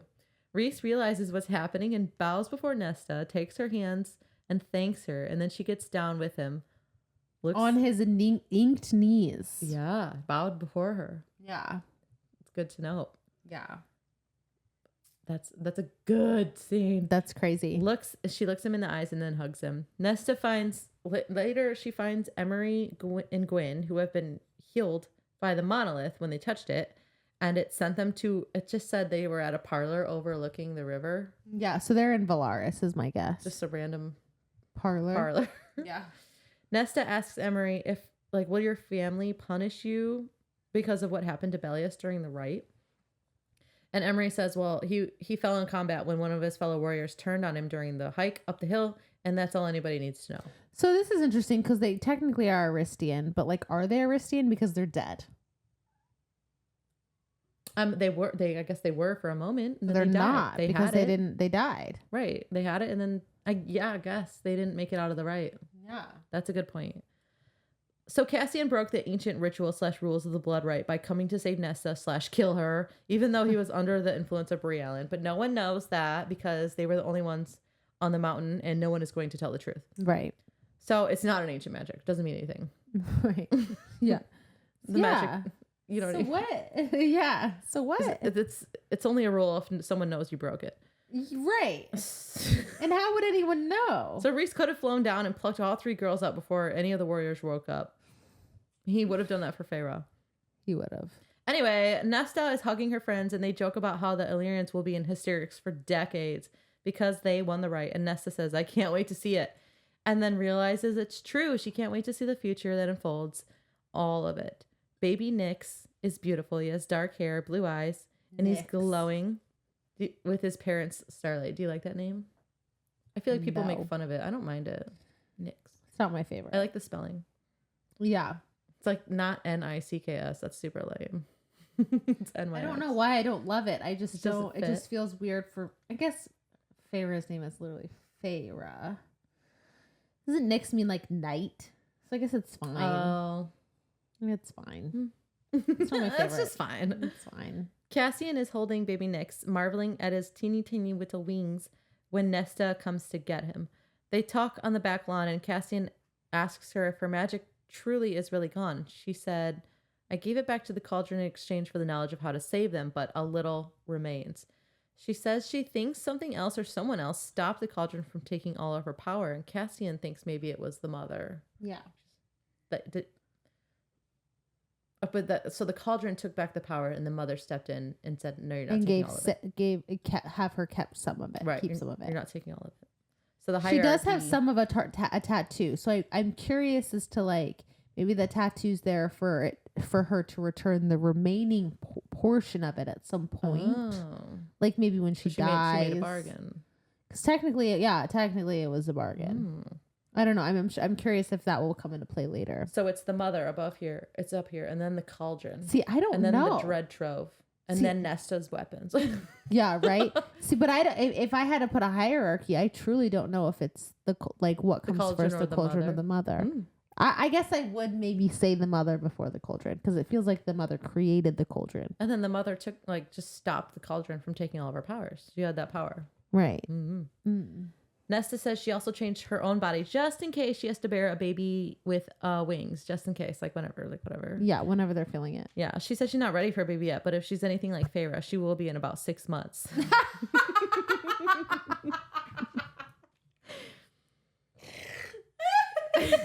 Truly. He'll have a baby by the next book. Yeah, they probably will. Oh, but I don't think either of us wrote it down, or if it's still. It's fair. But Vivian is pregnant. She is pregnant. So yeah, I should have said that during Starfall. But to be fair, that was never really in my opinion, that wasn't a shock. Vivian seemed like she would get pregnant soon. So why? But the thing that shocked me was that Feyre was I don't want a kid anytime soon. I want to live. She's literally 21 years old. Vivian's been Fae forever. Yeah. So I don't even know how long that bitch has been alive. It makes sense that they would be having a baby. Feyre is 21 years of age. So why are Fae children rare? Because they don't want children? So I've heard a theory that it's easier to have children for high Fae if you're mated. Why? The sperm works better? It swims better? Because that's just part of the natural selection of just even the mating process is technically really a part of natural selection, about the fittest. It's all about making the finest babies. Yeah. Anyways, he's you could have ruled the world with that power. And she's I don't want to rule the world. I just want you. Then she says, I want a disgustingly ornate mating ceremony. And he's really? And she's yeah, why not? He's I'll never hear the end of it from Azriel and Moore or the others. Who cares? What the fuck? Yeah, what the fuck? Have that ornate mating ceremony. Yeah, Cassian, you'll love it. Oh my God. Get over your friends' feelings. And also fuck them. If they're gonna make fun of you, then fuck them. For real. She pulls a stale biscuit out of her pocket and offers it to him instead. And I don't think he takes it at this moment. No. Okay. No, because they decide to have a disgustingly ornate mating ceremony. They have to deal. Okay, they still have to deal with the Trove, the remaining queens, and Koschei, and still a looming war. But that's later. Oops, they put that on the back burner. Cassian has to clear some things up with Eris. He's in the Hewn City. Eris says, but he also doesn't say that Baron tortured information out of him. But he still lied through this good enough that his father believed what he was saying. So their true allegiance is still hidden from him. Yeah. Which is crazy, strength. Eris seems jealous about the summer and winter court's allegiance to the night court. He wished he could have that open alliance. Yeah. Cassian starts to look at Eris with pity, but he's stop. I don't need your sympathy. I know who my father is. Don't look at me like that. Yeah. Cassian straight up asks him, why did you leave Moore in the woods that day? It doesn't add up. You know what a monster your father is, and you want to usurp him. You act against him in the best interest of not only the Autumn Court, but also of all the Fairylands. You risk your life to ally with us, and yet you left her in the woods. Is it guilt that motivates all of this because you left her to suffer and die? What is going on? He demands an answer, but Eris says, you're not the person I want to explain myself to. So we still don't get a real fine and true and satisfying answer. That is the most anticipated answer to me. I need that answer so bad. I need to know more about that situation. I don't even care about it from Moore's perspective. I just need to understand Eris's, because there's so much to me that I just feel I have to know. And I hope it's not as simple as he is a good male, didn't want to shackle more to the Autumn Court because of the Autumn Court is shit and he needs to take over first. Yeah. I hope it's not that simple. I hope there's more to it. Yeah, there is a theory. I think that is, is it? But we'll discuss it next week. On his way out, Cassian says, you know what, Eris? I think you're a good male deep down, trapped in a terrible situation. I grew up surrounded by monsters, and I see you, Eris. You're not one of them, not even close. And I think you might be a good male, but you're just too much of a coward to act like it, which I think is so funny. It's like, what is he gonna do if he acts like a good male? He'll die. He'll literally die. His brothers and his father will kill him. He will literally die. Like, what choice does he have? It's like Cassian acts like he has this crazy choice. To be fair, like he's allied with the Night Court, whatever, and he's still kind of a dick to them unnecessarily sometimes. Well, yeah, because they're so rude to him. They're so rude. They're unbelievably rude to him. So mean. It's like kind of crazy. Oh no. So this is so funny. After they get back from the rite, the girls told Cassian and Azrael everything that had happened during it, and they had compiled a list of all the mistakes that they had made and they needed to be corrected. They're like, you see when you stabbed that guy in the balls and didn't take his arrows, you need to have killed him and then taken his arrows. And taken his arrows. Reese is paying for Nesta and Cassian's ornate mating ceremony because he can't stop buying her presents. So many presents that Nesta has to ask him to stop. She's like, pay for my mating ceremony and call it even after that. And they just like pay me for the stuff at the library. Like, that's all I need. Just pay me a living wage. Give me like a living wage. She's like, I saved your mate and your baby and you, but just pay for my mating ceremony, like fair trade. That's fair trade. It's like not even close. No. I'd be like, keep buying me shit. Yeah. I'd be like, just give me a steady monthly income. Buy me an estate and fill it with stuff. Oh, that's fair. His last present was the House of Wind. It's theirs now. I don't know if I'd want it. I would. It's a very nice house. I just don't know, for me personally, if I lived in Valaris, I don't know if I'd want to be that far. Well, okay, so she has Cassian. He can fly. And she has Reese. She is close to the library and thumb. Gwen. And she has Reese under her thumb. It's like, Reese, I need a drink. Take me to Valaris. And he has to come get her. Or like, it just feels like it's so far. Like, I personally just couldn't be that far. Like, even Feyre and Reese moved closer to the actual city because the townhouse obviously wasn't big enough, but it also wasn't close enough. She'll get a second apartment at the city. I think that'd be genius if he gives her a living wage. She can afford it. Yeah. Feyre finally paints for Nesta. She painted Nesta holding the line at the pass of Annelius. Reese asked her to see it, what had happened, and this was the reason. I love that. I love that Reese was the one that was like, hey, Feyre, by the way, your sister's not in our house. Yeah, you probably should paint your oldest sister. It's time. It's time for the portrait. I like her now. I can stand to see her face in our house. Fuck them. I know. She finally sees the House of Wind, Valaris, and this court as her home. Nesta, Elaine, Feyre, and baby Nyx visit their father's grave. She wanted to apologize, explain, but no words came to her. The sun, like a warm hand on her shoulder, like the one that had prevented the last of her powers from vanishing, told her that her forgiveness and her apology was no longer needed. She vows to do all that she can from now on to earn the people around her's love. She says thank you and leaves the carved rose on his gravestone. At the end. I love it. I love it too. I was crying like, I don't know when I started. I cried a lot through this book. Yeah, even like the stuff in the beginning too. Yeah, for sure. Did we go on all of our rants? I definitely did. Okay, I feel satisfied with the rants that I went. Me too. Okay, so I just wanted to say one more thing. It's funny.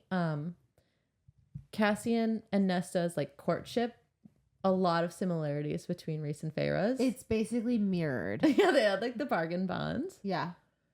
They had like, he bowed before her and was like, do you like this? Yeah. After they both realize they're mates, she like goes off to like a adventure. Yeah. Yes. They have a fight and she runs off. Yeah. He held the fact. So he knew that they were mates long before she became Fae. Yep. So humans and Fae can mate. So they can, but there's not really a mating bond, is from my understanding. Oh, like, so maybe it only snapped into place because she turned Fae. It's from my understanding, it's just not as strong. Like, okay. I'm curious if like, and this is my understanding. Like, I'm curious as if like they were to have essentially accepted whatever it is and fell in love while she was human, if it would have been the same type of, she would have never been able to give him golden babies. bond. No, but like, do you know what I'm saying? Yeah. Like the golden, that like, thread between them. Right. Yeah. Interesting. I agree. What's your quote of the week? Oh no. Oh no. Oh no. Do you like? Oh, Do good. it. It doesn't feel good to you. Wait, hold on. Let me find it. Hold on. It's okay, like... mine is. Cassian said to Nesta when they're like at the lake and she's breaking down, "I've seen what you can do when you're willing to fight for the people you love. Why not apply that same bravery and loyalty to yourself?" Oh, no, I shouldn't say mine after Do that. it. Do it. Do I Is feel it? good to you. Is that your quote for real? Oh God. That's so funny. No, I don't. I don't even. I can't even think of one. That's honestly. okay. Who would Probably you be? that one. Probably That's a good one. Yeah. I would be Balthazar. That's what I said. What is Yeah. happening? I We're said just in this. We have the same mind. yeah, and I put the Illyrian that didn't want to kill Nessa, and then I was like, Balthazar, was that his name? Yes, it was Balthazar. Yeah. I think he was a breath of fresh air. he was so good in this world of like where Illyrians are painted in such a bad light. I feel like they're not all bad, obviously. Yeah. And it was nice to see one where maybe potentially like there's some good stuff coming out. And he was handsome. He was young though. I feel like he was young. Oh, too young to be handsome. My bad. No, he was sure probably handsome, but like for me, the way they explained it, he felt like he was like a new generation, young. Yeah. Who would you want to be? Dude, like not with the backstory, but just like where she's headed. Agreed. Gwen. Yeah. I really like Gwen. I'm a big fan of Gwen. She's so pure and so genuine. Yeah, everything about her just like touches my heart and my soul. I love it. But I honestly, honest to God, though, I will say this. I relate mostly to Nesta. Yeah. I think a lot of people do. Yeah. And just the way that she like handles things and the way that she processes things and the way that, like, God, I've been there where like you just feel like you're on the outside. Just like where you have such negative thoughts and it's like almost overwhelming and consuming. It's like you can't even like think about anything other than just like how much you hate yourself. Yeah. You know, I feel like a lot of people have been there. It's like, and also the music thing, just like on a lighter note. I love music. Like I play the piano and guitar sometimes for fun, but like it doesn't, and like have a hold on me the way it does other people. Yeah. Like, and I love to sing too, so it doesn't make any sense that I'm like not more into music than I am. But Nesta was also my first choice because of the quote that I just said, which I think she has gotten there. She is brave and loyal enough to herself to help herself, and I'm not sure that I'm at that same point. I feel that. I do get that. Favorite character in the whole book? Overall, that is so unbelievably hard. What is yours? With Nesta. The growth was just, it was too hard to say Nesta because of her growth. Honorable mentions, Gwen and Emery. Because who else? Pharaoh wasn't, everyone else pretty much wasn't present. Everyone Cassian else like kind of took a down step in this book, Nesta. Yeah.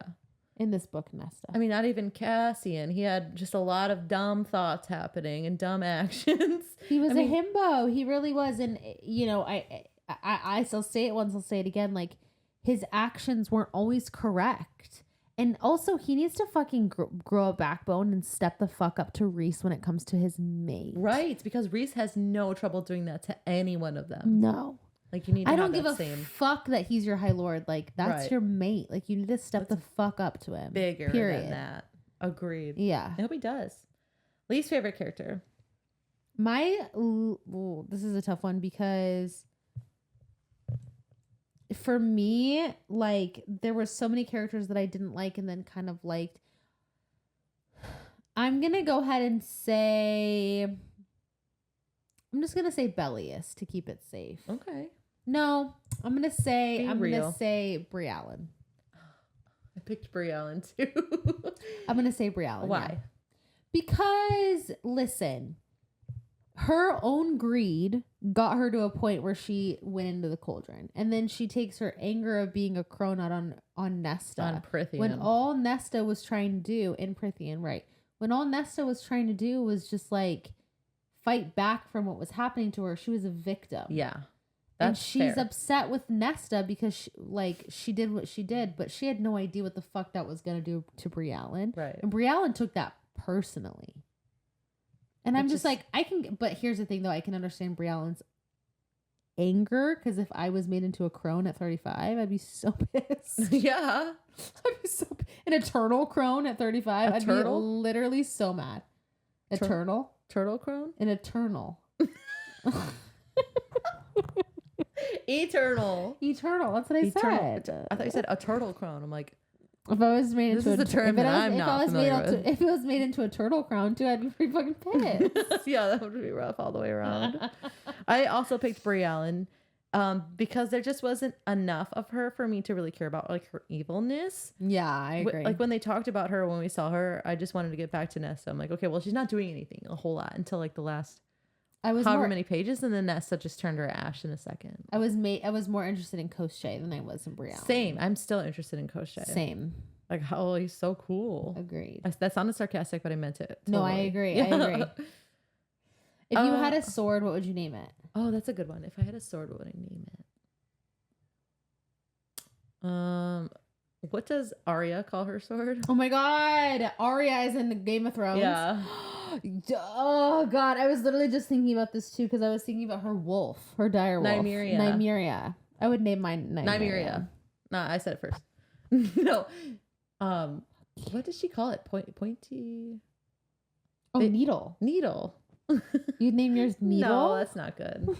I was thinking Nymeria is where my head was at. Nymeria, yeah. That's a good one. But I don't know. I'd have to do some research.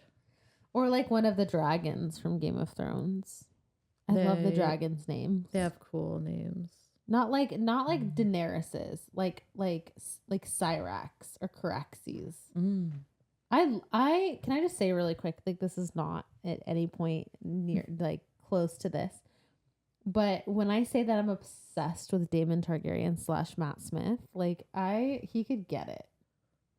And he's like a real person, Matt Smith. Who's Daemon Targaryen? Is it from the new show? From House of the Dragon. I don't recognize from House of the Dragon. Got it. House of the Dragon. Matt Smith. If you're watching this, is the actor. No, don't ever look. Please. Send us an email. No, don't. No, because if I ever saw an email from this where I'm like literally half drunk and I'm like, Matt Smith can get it. DM her on Instagram. No. She'll believe it. DM me. Don't do that. No, ever. No, don't do that. Don't do that. Literally just stay in your lane. Stay there. Just like if you ever want to hang out. My address is no. Anyways, so that's where we're at. Okay, so what do you rate the book out of 5 stars? So I thought about this so long and so hard. I believe you did. I thought about this like the hardest and longest I've ever thought about anything in the world. Okay, so and I'm going to say it, and I'm going to say it true. Okay. It's a 4.7. Really? I'm not going to give anything a 5. I'm not. I'm telling you right now. Anything. Until it's a 5. Until it's something that literally knocks my absolute socks off. I have literally zero complaints. I believe you. And I respect the hell out of that because I have given books 5 stars that other people are like, what the fuck? Because it's a lot about, okay, the quality of the writing and stuff like that, but also where your head is at. Yeah. And where you're at in your life. Yeah. Which is very important. But I did give this 5 stars because I can forgive the plot holes, the inconsistencies and everything. A little unsavory. There were a lot for Nesta's growth. Yeah, that's fair. That's what I said. I said this to you and I'll say it again. Like the people in this story were so good. The people that we got on a consistent basis, like Nesta and Cassian and Azriel and Emery and Gwen, like they were so good. They were spot on. But there were so many plot holes that I wanted to just I wanted to rewrite it at parts. Yeah. that's frustrating because I didn't feel like that. I guess I just don't care for whatever reason. I don't know. I can't explain it. I just love Nesta's part so much. I can just forgive the other parts. You know, and maybe there will be a full circle moment. It's not like the series is done. Right. And I'm hoping that maybe some of these things will be filled in. I mean, SJM has confirmed that the book that she's currently writing is an ACOTAR book. Yeah. So her next one coming out, who knows when that will be. For sure. So I'm hoping that they said that happened in Throne of Glass where things kind of came full circle. Okay. And we are technically kind of in the middle of it. So maybe like things will get kind of shored that's up. an 8-book series. So, but I feel like she did write this as a trilogy initially and then just kept going to flesh out the characters. And I love that for her. I do. I don't mind it at all. I mean, I don't know how you write fucking like people like Moore. Like she's bisexual and they're just like, just don't give her anything. No. Or like she starts the fucking palpable energy between Azrael and Elaine and then just like stops it. You know? Yeah. It just feels interesting to me that would be the case, that she started things in the third book where she just can't just stop. To keep going, right? Yeah. And I hate how Azrael's portrayed in this book. Like we get a little bit out of him, but mostly. See, and I'm obsessed with him in these books because he's got these like funny little one-liners. He's it's just not enough friend. For me. No, I agree. It's not enough. I need more. But every second I got, I was eating it up. Like it was just like chocolate cake with chocolate fries. Favorite's birthday cake. I was like, probably one tier, 2 tiers, maybe. Okay. I would eat that ass like a fucking birthday cake. I was trying to move on and you kept going.